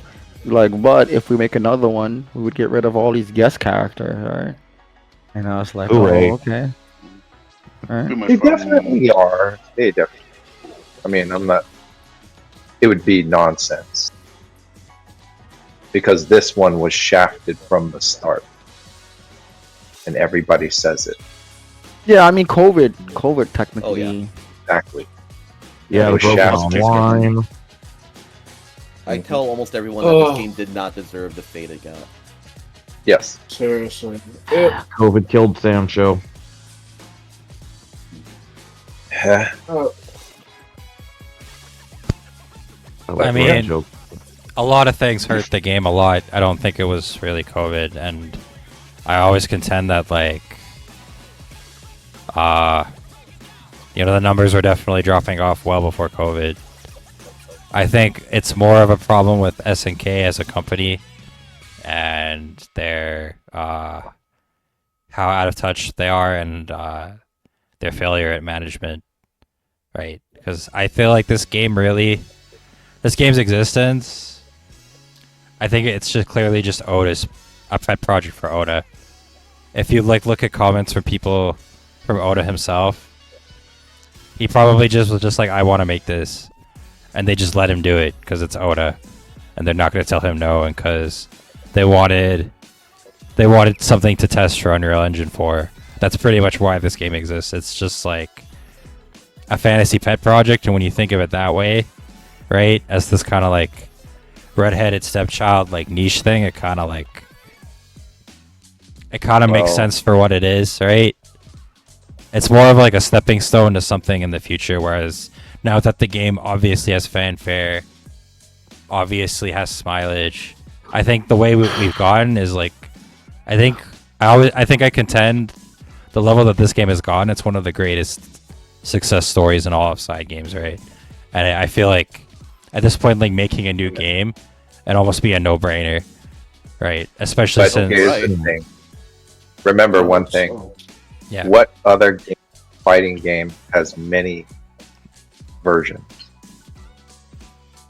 SNK has, you know, that City of the Wolves is only basically part 3 or its own thing of Garou 2. So there really is, think about Samurai Shodown is more. The only other thing that is more is KOF. KOF is the flagship of, which is a put together of all the games that SNK has.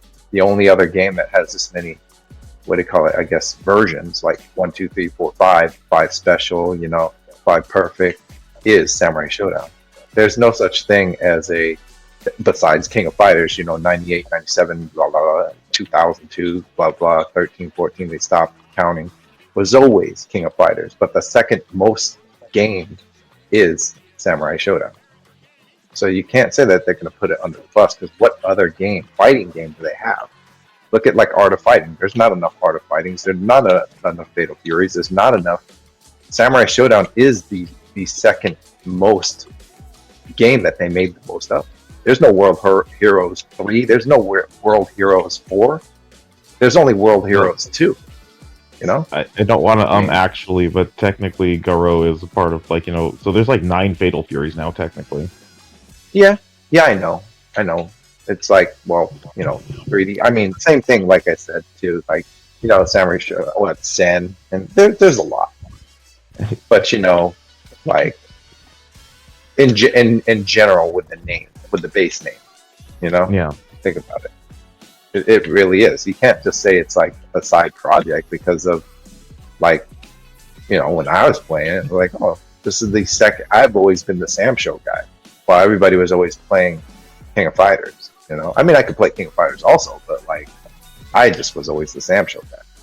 So I've been always trying to play with people for years on the old Sam shows, and then, I'm happy with what I got.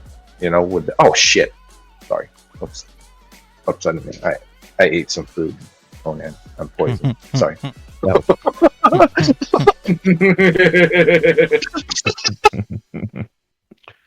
Okay.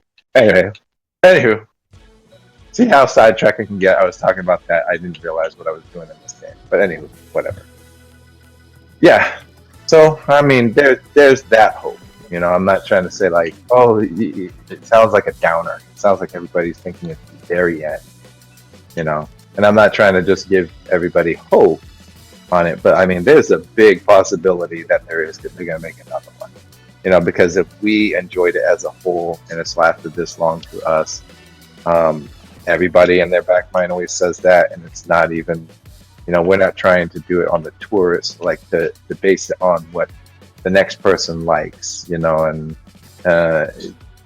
I highly believe that SNK is going to make another one. It's just like on the business. Now, yes, I do agree with the way that they run business and stuff, but there are a lot of things that are going on internally that, I mean, who's really a business major in here that understands what's going on? I don't know. I mean, who runs a business? Like, I don't know. So to speculate on something that most people don't understand, especially when they run things the very traditional Japanese way, is one of the reasons why they are the way they are. Yeah, but then we have to also think about the next Sam show. Will it even be good, right? Like, if they give us another, like, we're asking for another Sam show, but in modern times, they can put in Super Issa. Yeah, they can add like a bunch of new stuff for the new people, and then it's not really Sam show anymore. You get what I'm trying to say? Well, yeah, I understand what you're saying. Well, I just want to pipe in on that in particular, because SNK, for better or worse, they've been pretty good at sticking to their roots. Because if you think about it, KOF really didn't have that many new things for the to water it down, so to speak. And neither did Fatal Fury, City of the Wolves, because the thing is, the only thing, it's very much so like the old Garo, the only thing they added were EX moves, and they used a new meter to kind of balance that part out. But for the most part, it's pretty much the same, actually. So I think if any company would be decent with making sure it doesn't get too watered down, I think we don't have to worry about that too much. That's a good point, honestly. Yeah. Because they ran traditional Japanese. Old school. Yeah. Yep. So that's a good thing to look forward to. Yeah. They're not going to strive it, Oh, thank God. Yeah. Sweet. So Ghost, did you have any other thoughts? Did I have any other thoughts? Well, because you said you didn't want to dominate the conversation or whatever. But yeah. I mean, I still have a lot of questions and stuff. Like, I have a question for Royal. So one of my questions to Royal was, Royal, how did you feel you did this weekend? Do you feel going against Tao. So specifically going against Tao, you guys had the mirror. What was your thoughts? What were you thinking? How did you feel with the mirror? Do you have a plan for next time? Is this your first time facing the mirror against Tao, or have you done this many times against Tao, or? Yeah, we've done this many times, really many times. It's and here's the thing: I never really beat Tao. I don't even I know there were team tournaments, but I don't count those because there's first to one. Anybody can beat anybody in the first to one. So I don't really count those. But it's been a while, a good while, since Lunar Bout, since I really defeated him. And I felt okay, I earned that one. And Frosty's, it was a shock that how I just, no offense, man, but how I just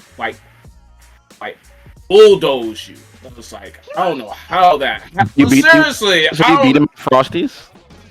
Yeah, I beat him at Frosty's 3-0.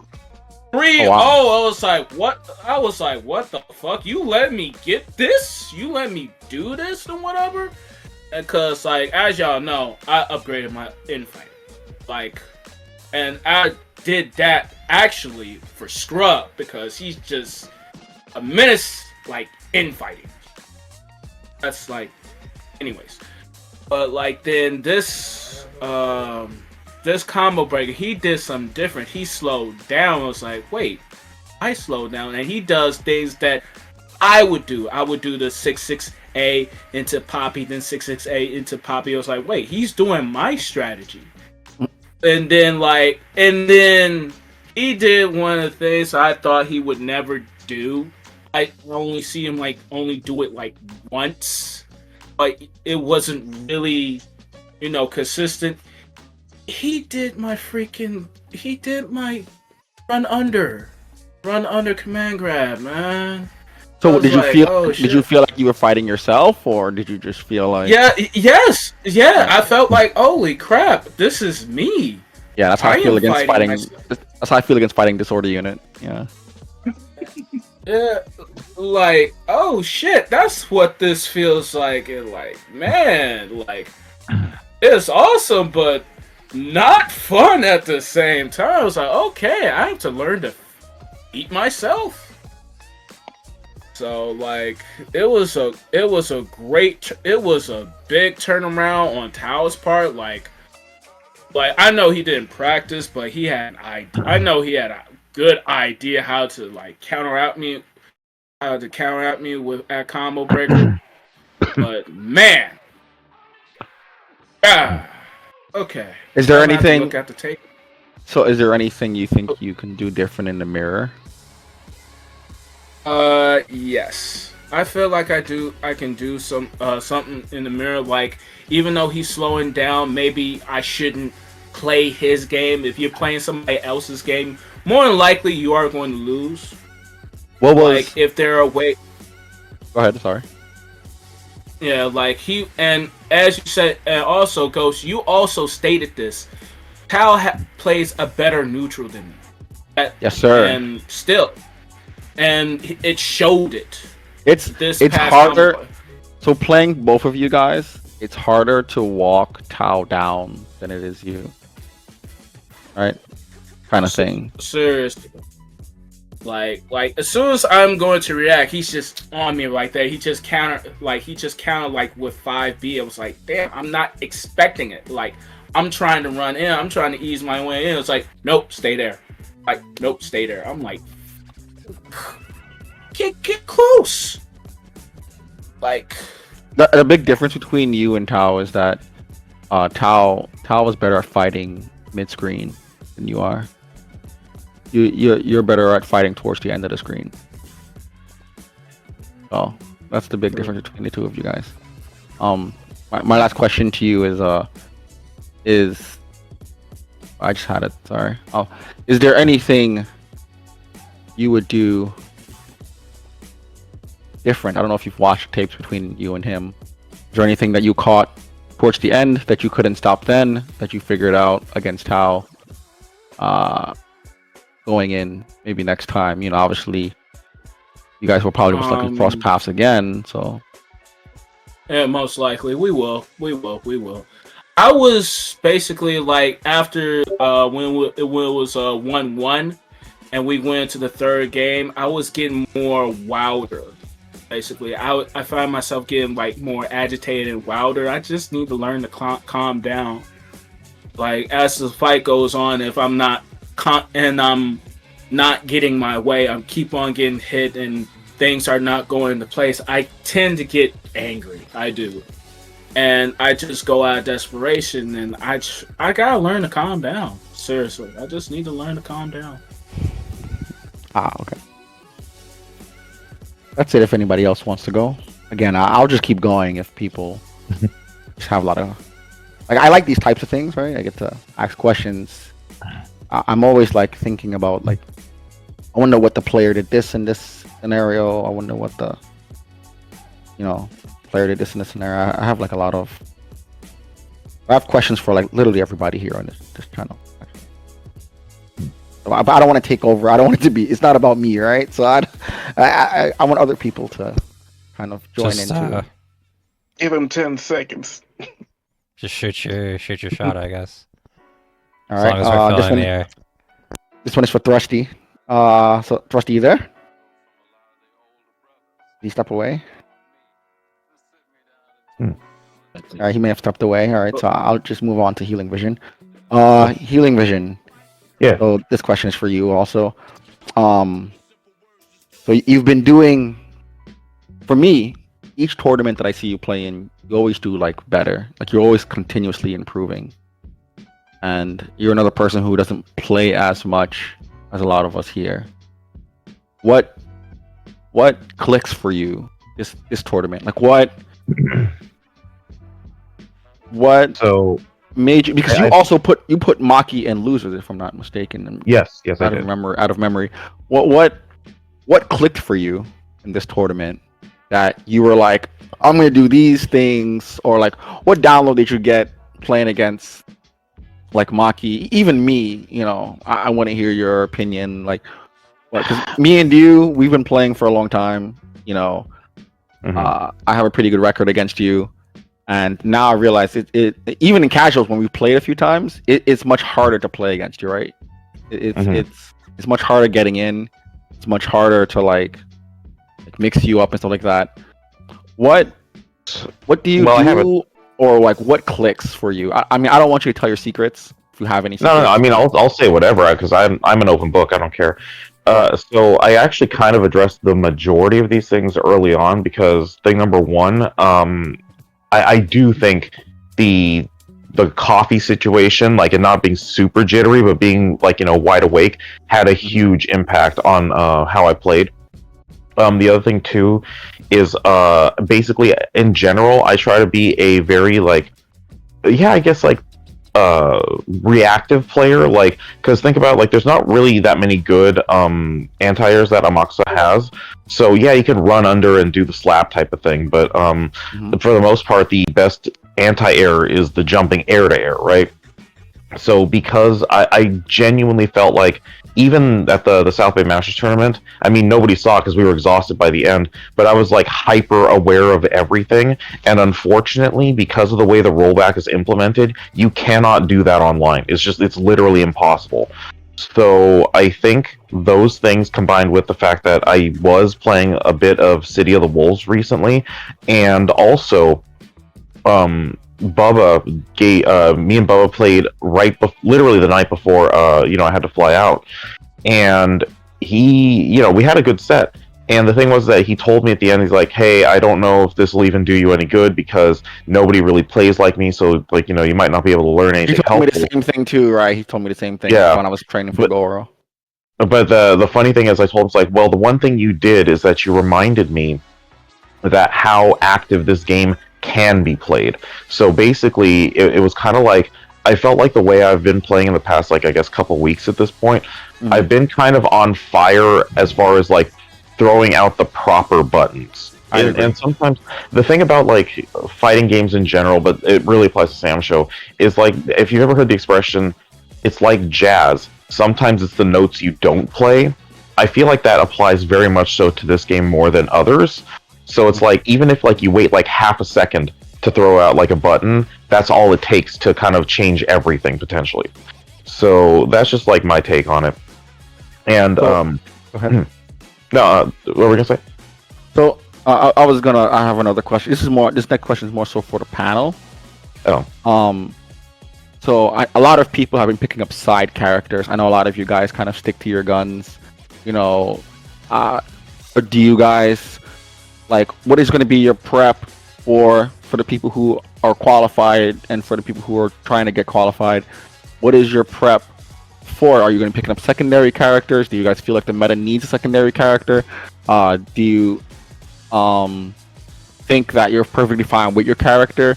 You know, obviously a lot of our characters have bad matchups. No offense, Scrub, excluding Scrub.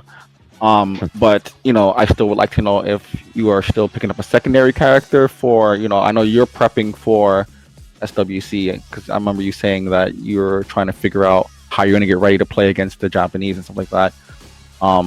But I'm wondering what everyone else is doing. Do you guys feel like the meta is having a secondary or multiple characters? I know me and Scrub have talked about this in the past, that he feels, and I feel the same way, that the meta should have secondary characters.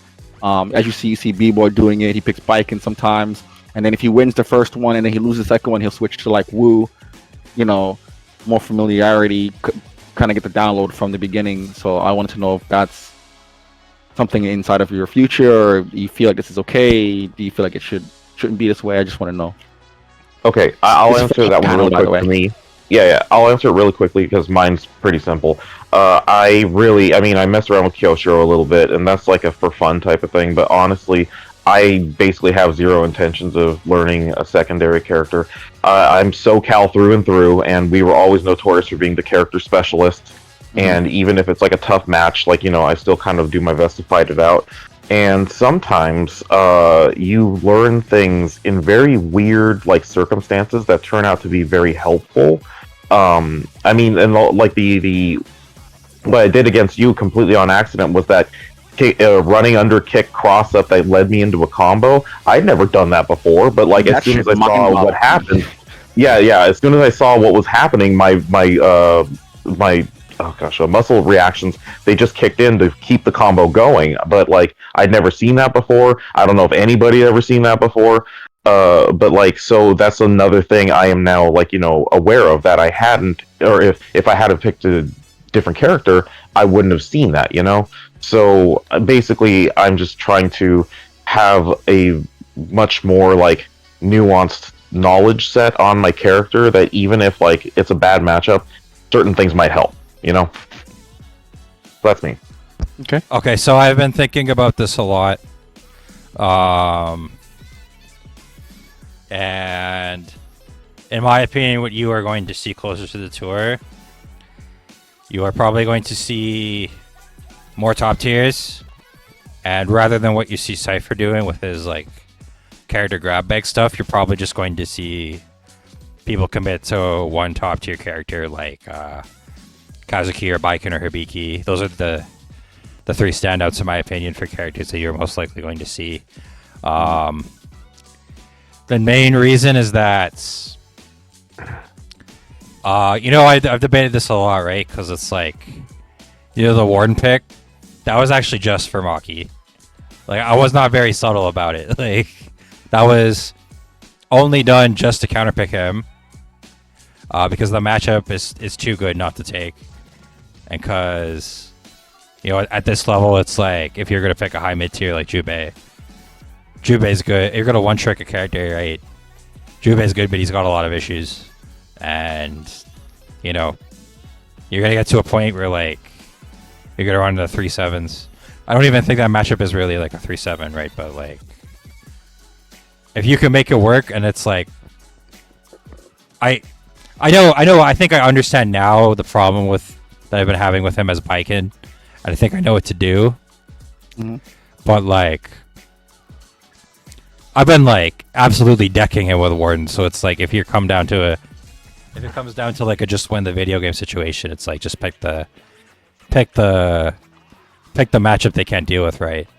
But also, like, I think, trying to think the effect that it had on me, right, on just the whole training process, and it's like, you can't just know a character, you have to feel a character, right?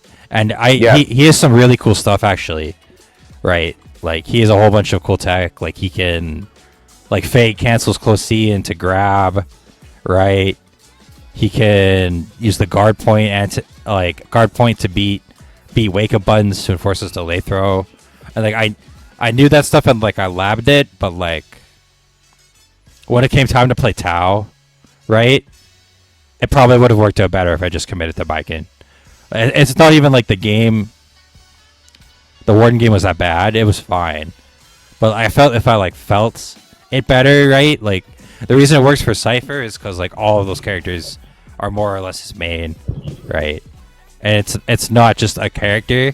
And I feel like if you get to the highest level that we're at, right? If you're not like really feeling your character, it's gonna be hard to make it work, even because the matchups in the game are not that bad. They're not bad enough that you can just pick some like ding dong counter pick and just like beat the best players, like someone like Guppy. Charlotte's also like, you know, similar to Jube, right? Like she's like high mid. She's got some issues and some bad matchups. She's not really a top tier, but like someone on his level, right?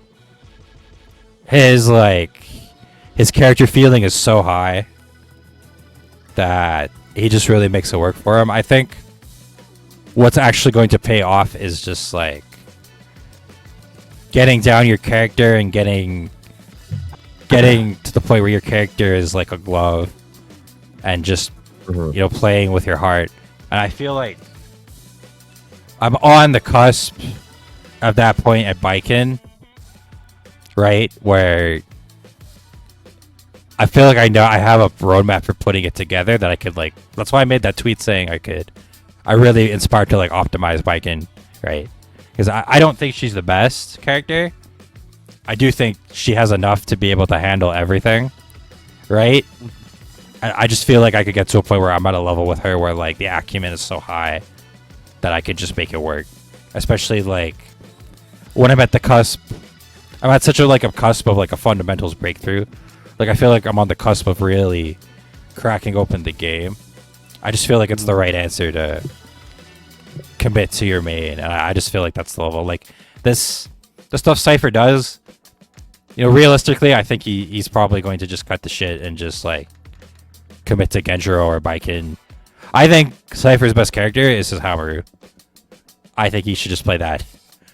But for whatever reasons, I've managed to convince him not to like that it's not a good idea, right? Like there's certain characters he won't pick on me anymore. Like he won't pick Hanzo, he won't pick Hamaru. But like I don't think he realizes that in spite of counterpicking Bikin working, right? He's winning because he's playing better. He's not winning because he's playing Bikin, right? Yeah. And he has to realize he can do this like sandbaggy shit, right? I'm not calling him a sandbagger like directly, but you know what I mean, right? Like this stuff's clearly like kind of calculated. He has to realize eventually we're going to figure out all of his characters, right? So I don't actually think that. I just don't agree with what he clearly thinks he needs to do, if that makes sense. Mm-hmm. So that's kind of my feeling, right?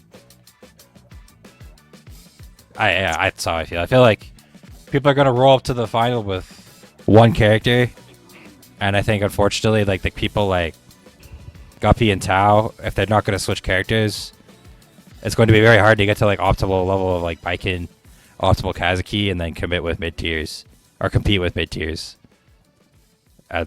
Like that's kind of that's just my impression. His Galfa's pretty mid tier. He's got some problems, right? Yeah.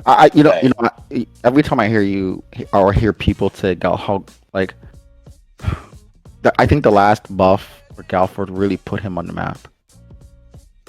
Right? I think he's mid high actually. but I think his buff with Poppy really helped him with a lot of his matchups, right? Like he has a really strong lockdown presence that is very you can when Royal and Tao use like Poppy cancel, rush dog and something like that. Like that shit like that lockdown alone like it's rough to deal with, especially close up or max ranged. Right? You know, like I mean I can only speak for Ukyo, but I've seen them do it to others and they gotta hold that shit too. You know, so I think Galford's like more mid-high. I just think people don't see it that way yet. But I definitely think the character is kind of OD. That's just my well, I mean, I think the way Japan sees it, right? The thing of Galford is that if he's not constantly gaining his space back, he's in big trouble because the difference between Galford and Hanzo is that Galford's teleport cancel options. Yeah, okay, I guess that's one thing. The difference is that Hanzo's options, his teleport cancel options are ambiguously punishable, where there's nothing Galford can cancel into that's not like they have to run into Dog or Fireball. If they don't, it's like it's bad because eventually he's in a situation that's impossible to recover from. Unless he hard commits to offense, right? So you can really put him in a lot of like bad checkmate situations, and it's really effective when you can just walk at him, right, as you saw, right? I also think, what I also think the big difference between Hanzo and Galford is Galford has more. How can I put it? Galford has more systematics.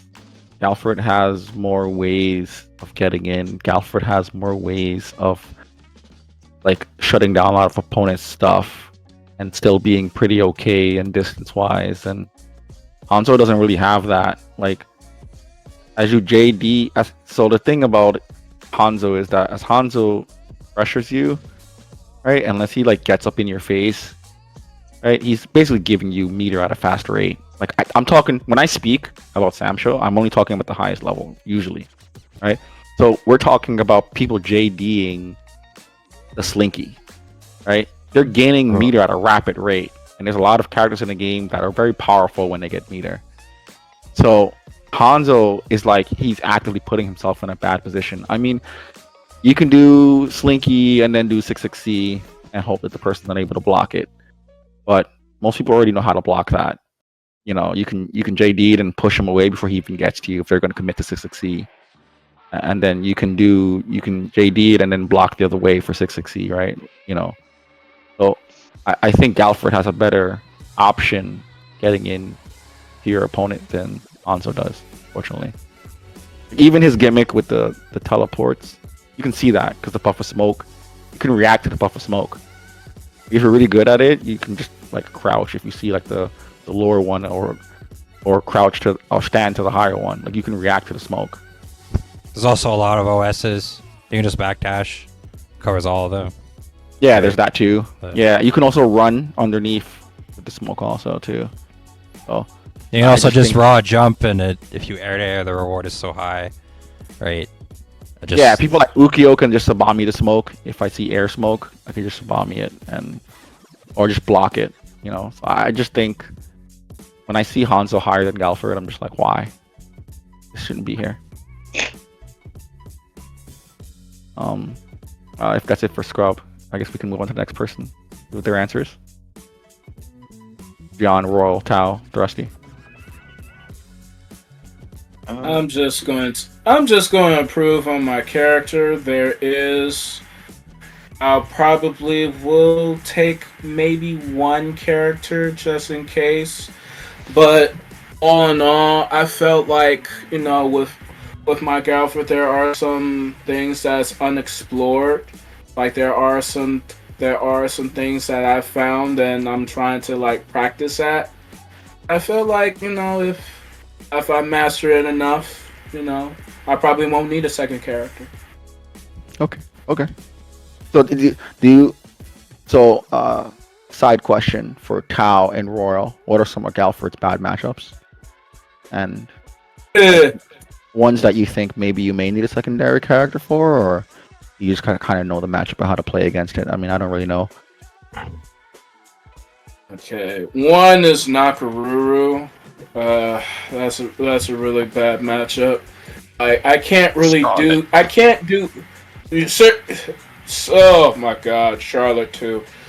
I can't do my my stuff against Nakaruru. Charlotte. It's just the pokes and the jumps. Like, maybe I can fight her in that area with just 5A. If it's just 5B, maybe with the deflect, but no. What's the other bet? Oh, fucking Earthquake. Oh my God. I gotta find a way to beat Earthquake or how to fight Earthquake. Because that matchup is really annoying. I can't really zone, and the only like poppy moves that kind of work is Replica Dog and the Overhead Crash. That's what played. JC, Rush Dog, JC, and so forth and so forth. So you're saying for like your bad matchups, you're not gonna be having any secondary. You're just gonna use your main.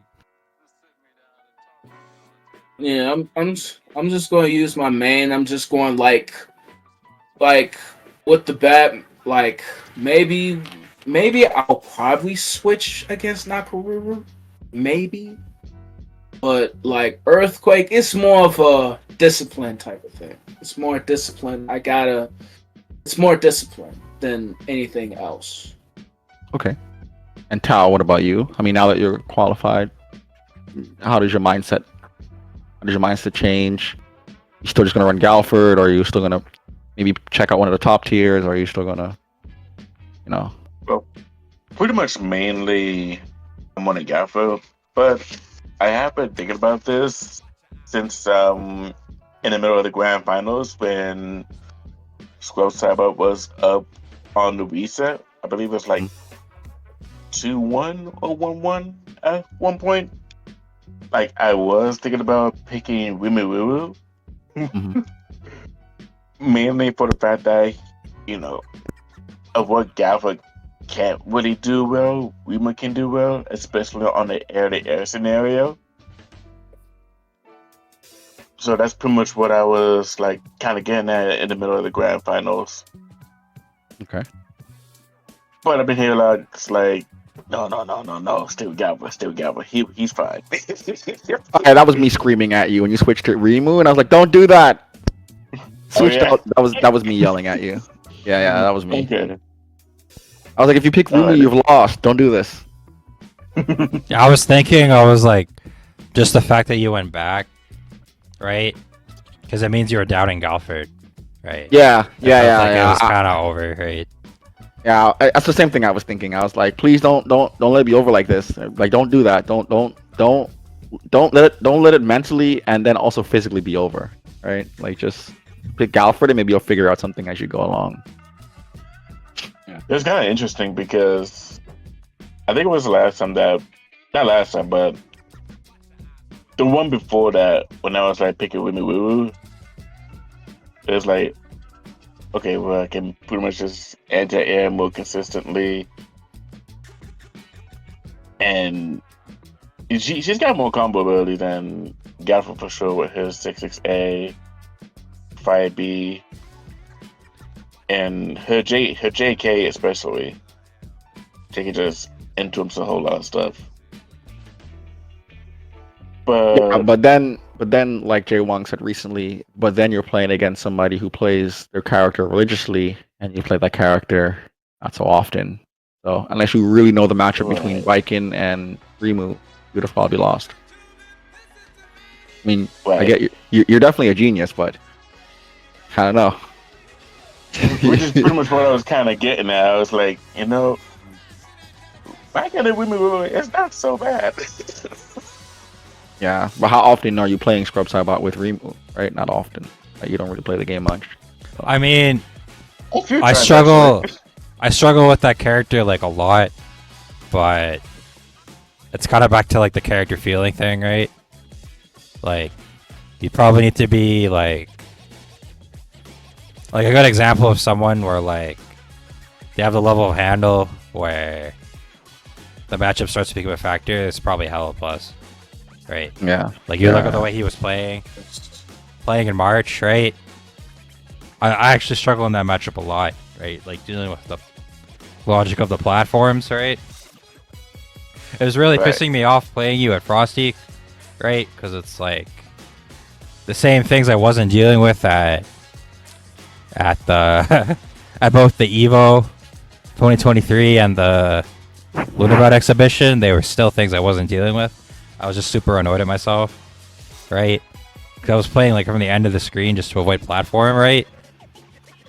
So like you probably could have made that work for you, right? But at the same time, it's like you're so handle on Galford is so strong, right? Probably wasn't really worth it, right? Like the same thing as me with Warden, right? Like if I was just a bit more comfortable, maybe I could have made it work, but like I just didn't have that level of feeling, and I let you get away with a lot. Like I had you in the corner a couple times, and I had anti-air situations, and I hesitated because I didn't know. I like wigged out because I wasn't comfortable enough with what to use. The actual right answer is I should have just jump back JB'd, right? Right. Yeah, that would have been helpful, or it's like 6 succeed because he's so floaty, but like the mental stack was so high and I hesitated, right? Whereas with Baiken, I would have just like 6P'd you, or Bazooka or Kuchinashi, right? Like, so yeah, I don't know. It's hard to say. You have to feel it, right? Right. And that's pretty much what I was thinking with Wimmy. Like at that moment, it's like, okay. So Gian, I don't know if you heard the question or if you were listening, Gian. About if we're like learning and want to learn a second character or not. So the question to the panel was, the way the meta is, right? Do you feel if a secondary is needed? I mean, I know you play Iroha, so in your case, yes. Right? Yeah. So yeah, I figured you would say that. So in your case, maybe you may need it because Iroha does have a lot of bad matchups. Do you think that's part of the meta? Do you feel viable in this current meta to like absolutely have a secondary character, or do you think you should have just stick with your main character? Yeah. In general, I think it's good to have a secondary, and for this game particularly, I think I can see the benefits of having like a backup, especially if somebody already downloaded your character. You can kind of pull out something they may or may not be unfamiliar with, or something that can definitely cover someone's weird playstyle that your main might not be able to adapt to. I think it's good. It seems like I don't see the reason why not. Okay. Alright. That was my question for the panel. Did you want to know mine? Yeah. I didn't know if you. I had said your name earlier, but you didn't respond. I said your name twice. Oh no! Somebody said something, and then I just was about to, and then I just let everybody go. Yeah. I also have a specific question for you, also. So once you're done with this, I have a question for you. Okay. Well, first of all, I've always chose a lot of different people. I never really had a main in the game. But I mean, it seems like Sogetsu is like, I just have fun with him because I like his bubble. I like setups. It's funny to me. Mm-hmm. It's entertaining. But as far as would I change, I think I was gonna for once think I will try to sit with Sogetsu no matter what. Mm-hmm. Just for once in my life. Because I did the same thing with all the other Sam shows. I just kind of juggled around because I had it at home, and I was like, yeah, and kind of like it, just like playing with all the characters. But in general, I'm gonna try this time around just stick with Sogetsu, no matter what. But if I feel in general, it's just going to be the same way. If I don't feel like playing with them that day, I think it's just going to be like I'm just going to deal with who I feel like, because of it's better that I play with who I feel comfortable with, rather than to, I don't know how to say this, to answer somebody with a character that somebody has already been grinding. What difference am I going to bring to the table? And somebody's a better specialist with that character than me. Right. You know what I mean? Like, right. It's like if I feel like playing with Ukyo, you know, it's like I already know that you and, you know, Disorder and are good with Ukyo, you know, but it's like, to me, it's more like I'm not trying to outperform anybody. It's just what I feel comfortable within myself. So, and I do really like Ukyo, like a lot, but it's like, then I like Amatsu a lot. But like there are days when I just feel like I want to play with this character, and if as long as I hit that, it's like that's my whole purpose why I'm playing. So your answer actually kind of ties into the question I have for you. So I know obviously you are more on the streaming side of Sam Show, and do you think you'll ever take Sam Show like super serious? You know, like, I know obviously you play for fun, and you know a lot of people, but do you ever like, I know this weekend I think you joined the tournament this weekend, right? That just flew by. And I see one of your comments, it was like, oh, for once I don't have to focus too much on streaming. I can kind of just kick back, relax, and just actually focus on playing the game. Do you ever find yourself, or do you ever want to, like, where you take the game super serious? And, you know, I know, like, a while ago we had mentioned that you're one of the hidden gems of the community, right? Like, if you took the game serious, you'll probably be very good at the game. Do you ever see yourself being really serious at the game, and, you know, wanting to be serious at a game, and where it's not just casual anymore, it's really just you're actually trying to, you know, download people and really just, you know. That's why I said what I said. That tournament is going to be at in Irvine, and that's 2 weeks from now. Okay. I mean, that's a kind of a challenge to myself to say, what if I did take it super seriously? And it'd be nice to not be running a stream and running a bracket, or like being so concerned more about the production level. Right. At one point, because that's usually what I'm concerned about. I play the game, and I like. It's weird. I really like that it's brought this type of a thing together, like, you know, how we're sitting here talking, and it's like this one game that brings us together, you know. So because even I was watching you play, and I could tell you were just like really having fun, like you kind of like I'm just having fun kind of thing, you know, like it's like a little vacation kind of thing, like it's like your break. You know how you go to work and then you get an hour break, so you just sit and just chill. Like you can tell, like you're in tournament, and you're just like, I'm happy I won. I'm happy I lost. I'm okay. I'm just playing, kind of thing. Yeah. I mean, that's the thing is, like, you know, you seen me lose with Sogetsu, and I'm not gonna lie. I don't know if I told you, but I was like, I'm trying to set up the bubble. I wanted to burst into the bubble. I saw that. Yeah, I saw that. So that was my goal. Like, I set my goal, like, this guy I'm gonna Eason. Or if I'm not going to do that, I'm going to try to throw the bubble and teleport, and then he runs into it and SSM at the same time. Like, it's that funny, was my... Kelly is more... It looks like Kelly's more serious when she's in tournament, right? You're like laughing and smiling, and she has more like a poker face, right? So I was wondering if, like, if she's just more serious than you at playing Sam Show, and you're more like, you know, kind of the casual one. Yes, that's the thing. Is so with her... Wow. She's so stressed out with the bracket and stuff, and like running it and making people fight, that by the time she fights, she's like, oh, I get to do what I love, you know. So she's more like, this is fun, but at the same time, she's like, like you said, poker face. She's like, now I have to run, but she switches that faster than me. Like, you know, like I'm definitely a slow, like, one track mind, and then like how I feel that day kind of affects me almost the whole day. Where hers, like she's like stressed out, and then she's got, oh, I got 2 minutes to relax, you know, and then she's like in her zone. So that's the answer for her, like how that works. Like with me, yeah, I am thinking like at Irvine, let's see how I feel when I really want to play this game to win, you know. And it's not really me to beat people, it's a challenge to myself to see. I've always said it'd be nice if I was super serious, and let's see how that feels. You know, that's why I said that, because I want to see how that feels. Yeah. So if I get to make it, that is. So, you know, I say I'm gonna go. Disorder's going for sure. It'd probably be me and him.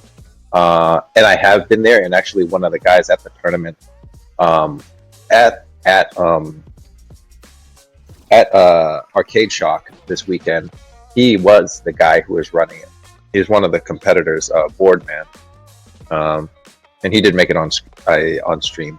Well, I don't think for Sam Show. I think for City of the Wolves. But yeah, wait, you fought him? Yeah. Oh, yeah, Boardman played on stream.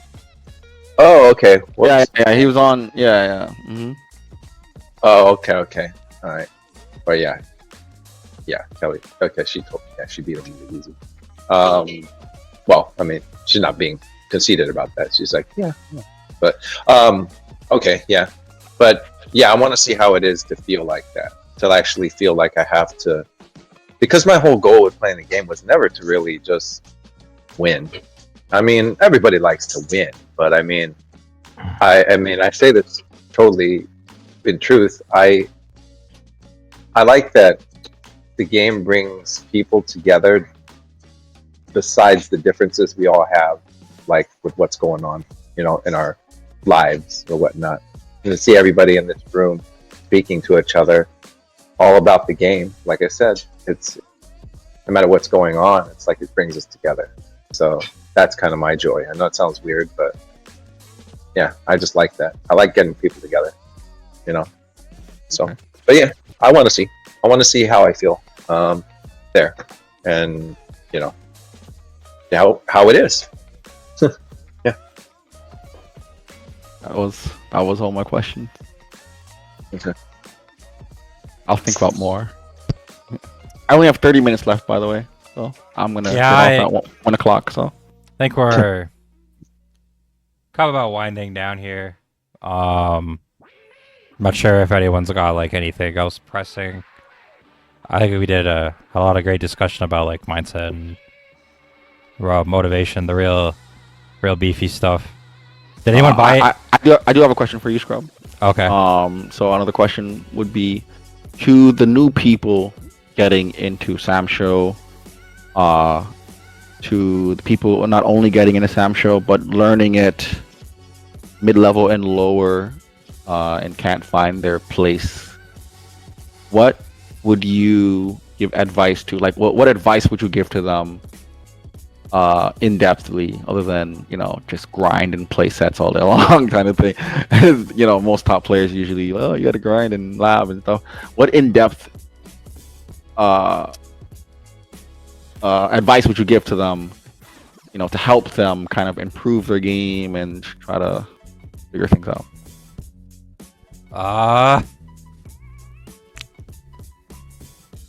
Fighting is the very darkest before the dawn, and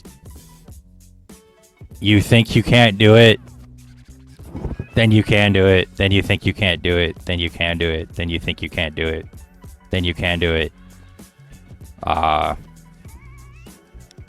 So just do it. Like, it's not a Nike ad. You don't plan anything. You don't plan anything, right? I didn't plan this.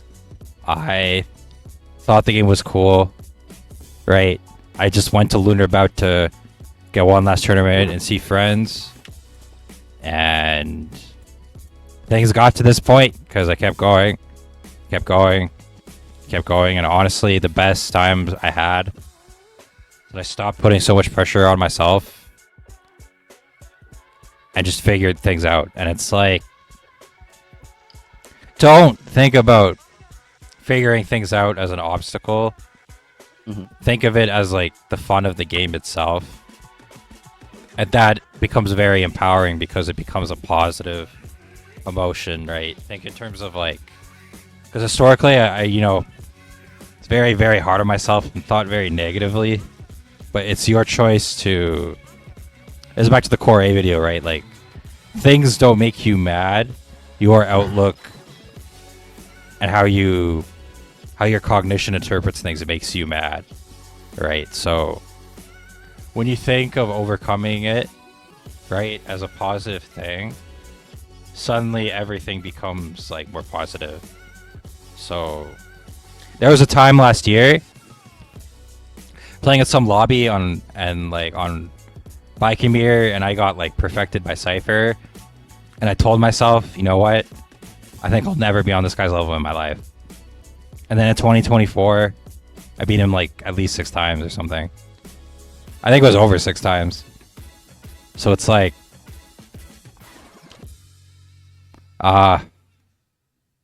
there's really, you cannot ever assume anyone won't get better, including others and yourself.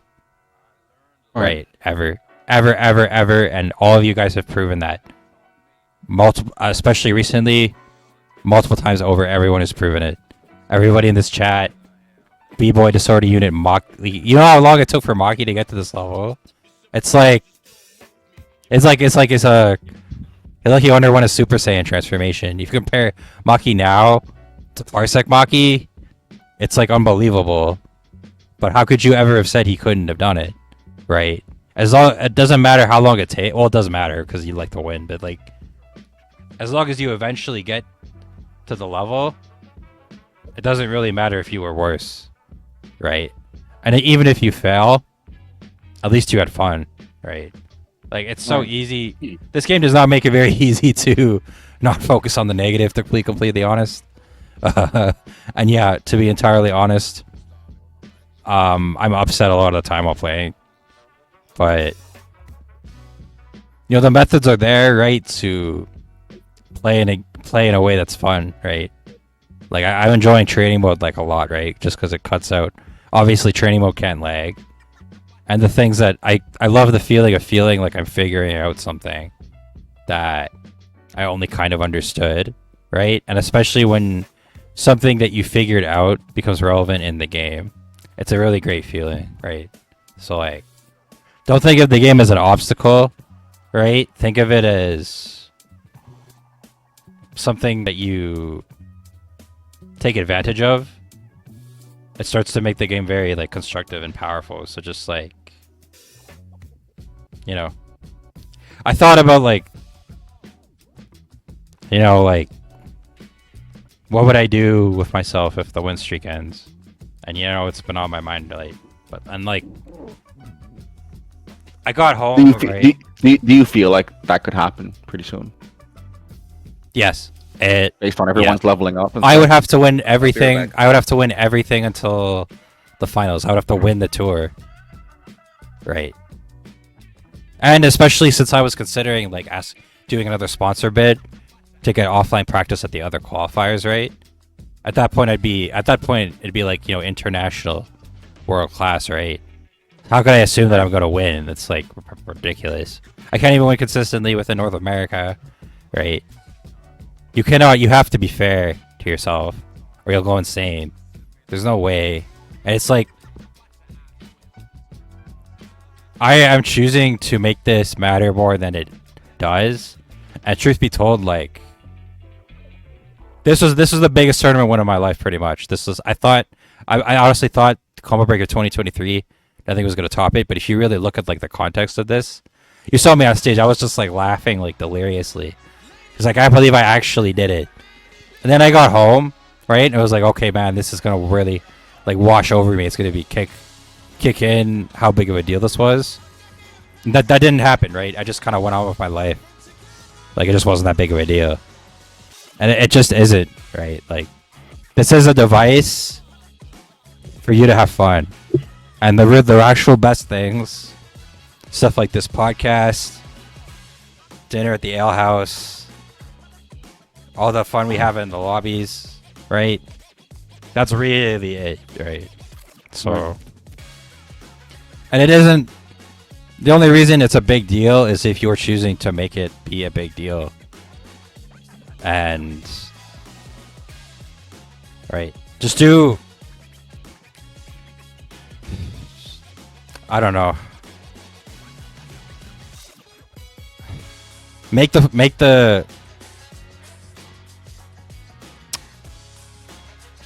things fun for yourself, right? That's kind of what I'm getting at, right? And I feel like from there, it's like the sky's kind of the limit, and then you start becoming your own enemy, or at least the pressure loses its weight, right? Mm-hmm. It's like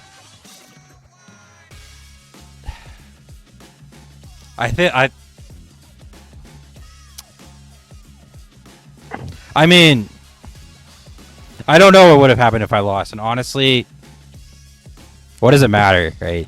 Like, how could I let this haunt me? I can't do this anymore. I have to like get going, and it's like nothing will ever take away what Chris G accomplished in Marvel. Nothing, right? And there's nothing like.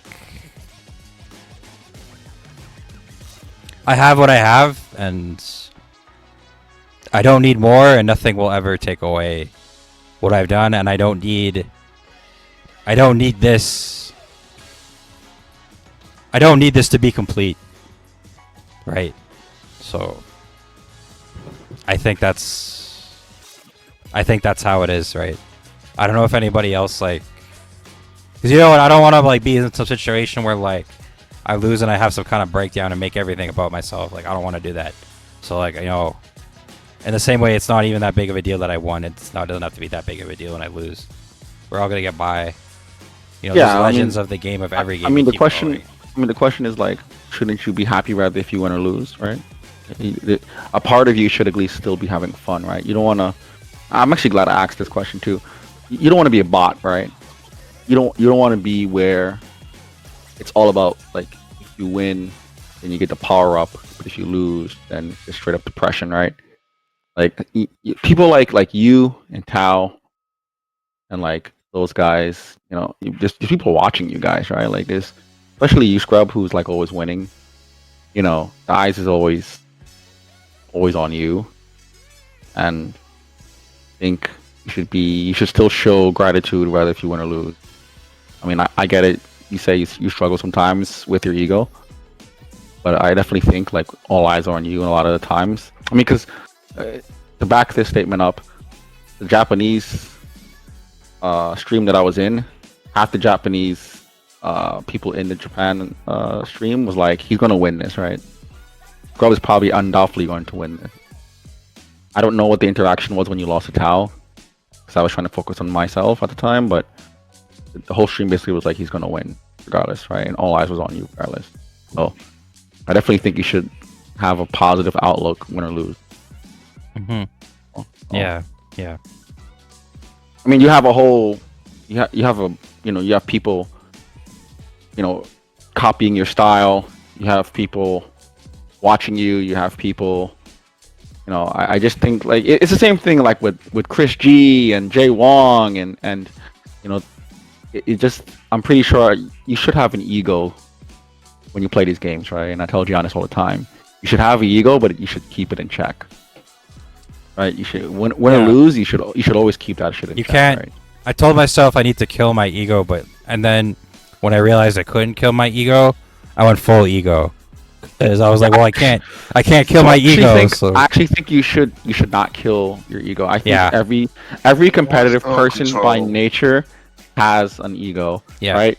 Even if we're talking sports, basketball players, tennis players, everybody you can name. Serena Williams has an ego. We all know that for a fact. It's huge. Like Kobe Bryant, Shaquille O'Neal, all have huge egos. We've seen them pop off before. Like, we know they have egos, but should you kill your ego? Never. I would have against that, right? And anybody new coming in or mid-level players, I would say that You should never kill your ego. Right? You can still be humble and still have an ego. You can still be a nice person and still have an ego.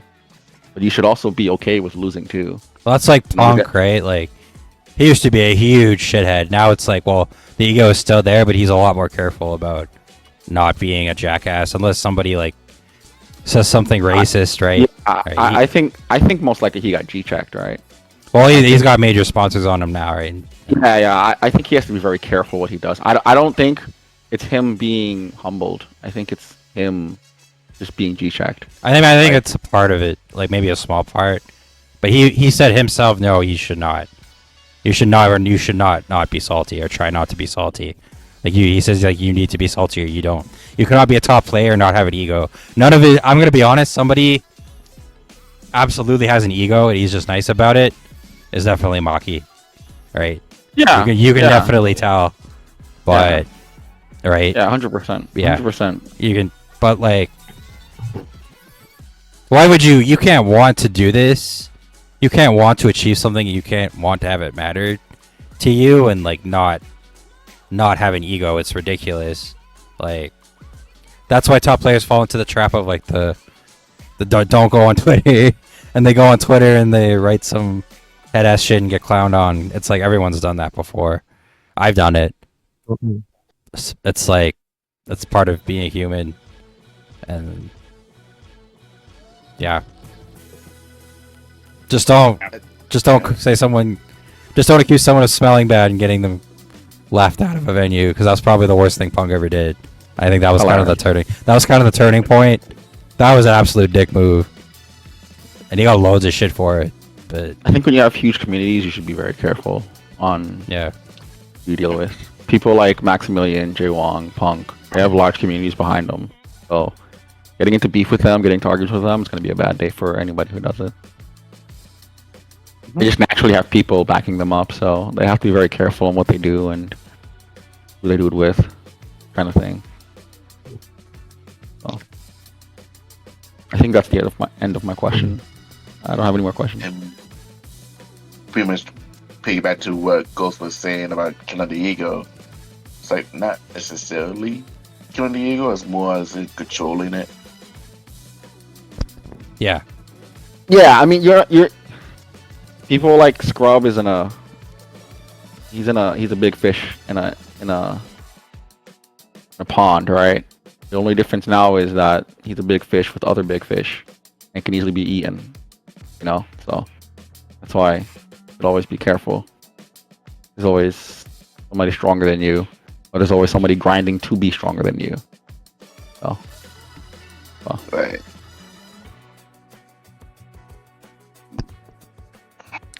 All right, guys, how are we feeling? I think we got some pretty good content here. I think it's getting kind of late. So yeah, I hope my questions was engaging, and I hope you guys enjoyed the questions. Yeah, I mean, I think this was a great episode, right? Yeah. Yeah. So I got some good I feel like it's a pretty good recap. All right. Did you say something, Jeff? No, I'm saying I got some good insight. I've been trying to work on trying not to like beat myself up so much when playing this game. I got some good info from everybody, which is nice. From like some with your mentality and everything when it comes to this game. Yo, next time I want to be the one answering the question. You guys want to go next time? I have a question for Ghost. Really? All right. So the question for Ghost is, and I'm pretty sure I already know the answer, but I'm going to ask anyways. Sure. When you hit Taki Town for the SSM, here we go. Here we go. I'm actually in the works of doing a video on this. So this, I get to explain this actually. So, this is notable with Kaz. Kaz has when Kaz does SSM, sometimes the game doesn't kill, even though it should. So the game, if you ever do Kaz's SSM, you'll notice before the game actually recognizes it to kill, the bar has already been depleted. Right? So sometimes the game doesn't recognize it and doesn't kill the opponent. It just leaves them at 1. It's as if like the SSM stops doing damage at some point. So I think that's actually what happened, because I went into training mode and I stopped it at that health bar and it killed him. I was like, why didn't this kill at that very moment, right? And I'm almost positive it's because it did the Kazuki thing where the game didn't recognize to kill him. He had 1% health left. He was dead. Yeah, let's say, had Taketanfa noticed it, he probably would have SSM that was around right there. Once it didn't kill him, I grabbed my stick and held back, so he would have failed. I was actually pretty salty about that, but yeah. All right, thank you everybody for helping bring us all together, helping us support this beautiful game. Thank you, Thrusties all, and Kellyanne for putting this absolutely enormous, backbreaking level of effort in to keep our events alive. We all love you. We all appreciate you. Definitely. So, yeah, keep a look out for more events. Sam Show is extended lineup at Evo in 2 months in Las Vegas. Please join us if you can make time. It's going to be an absolute barn burner. Yeah, keep an eye out for the rest of the year up until the tour and whatever else comes along. Thank you for supporting us. Have a great night, everybody. Thank you.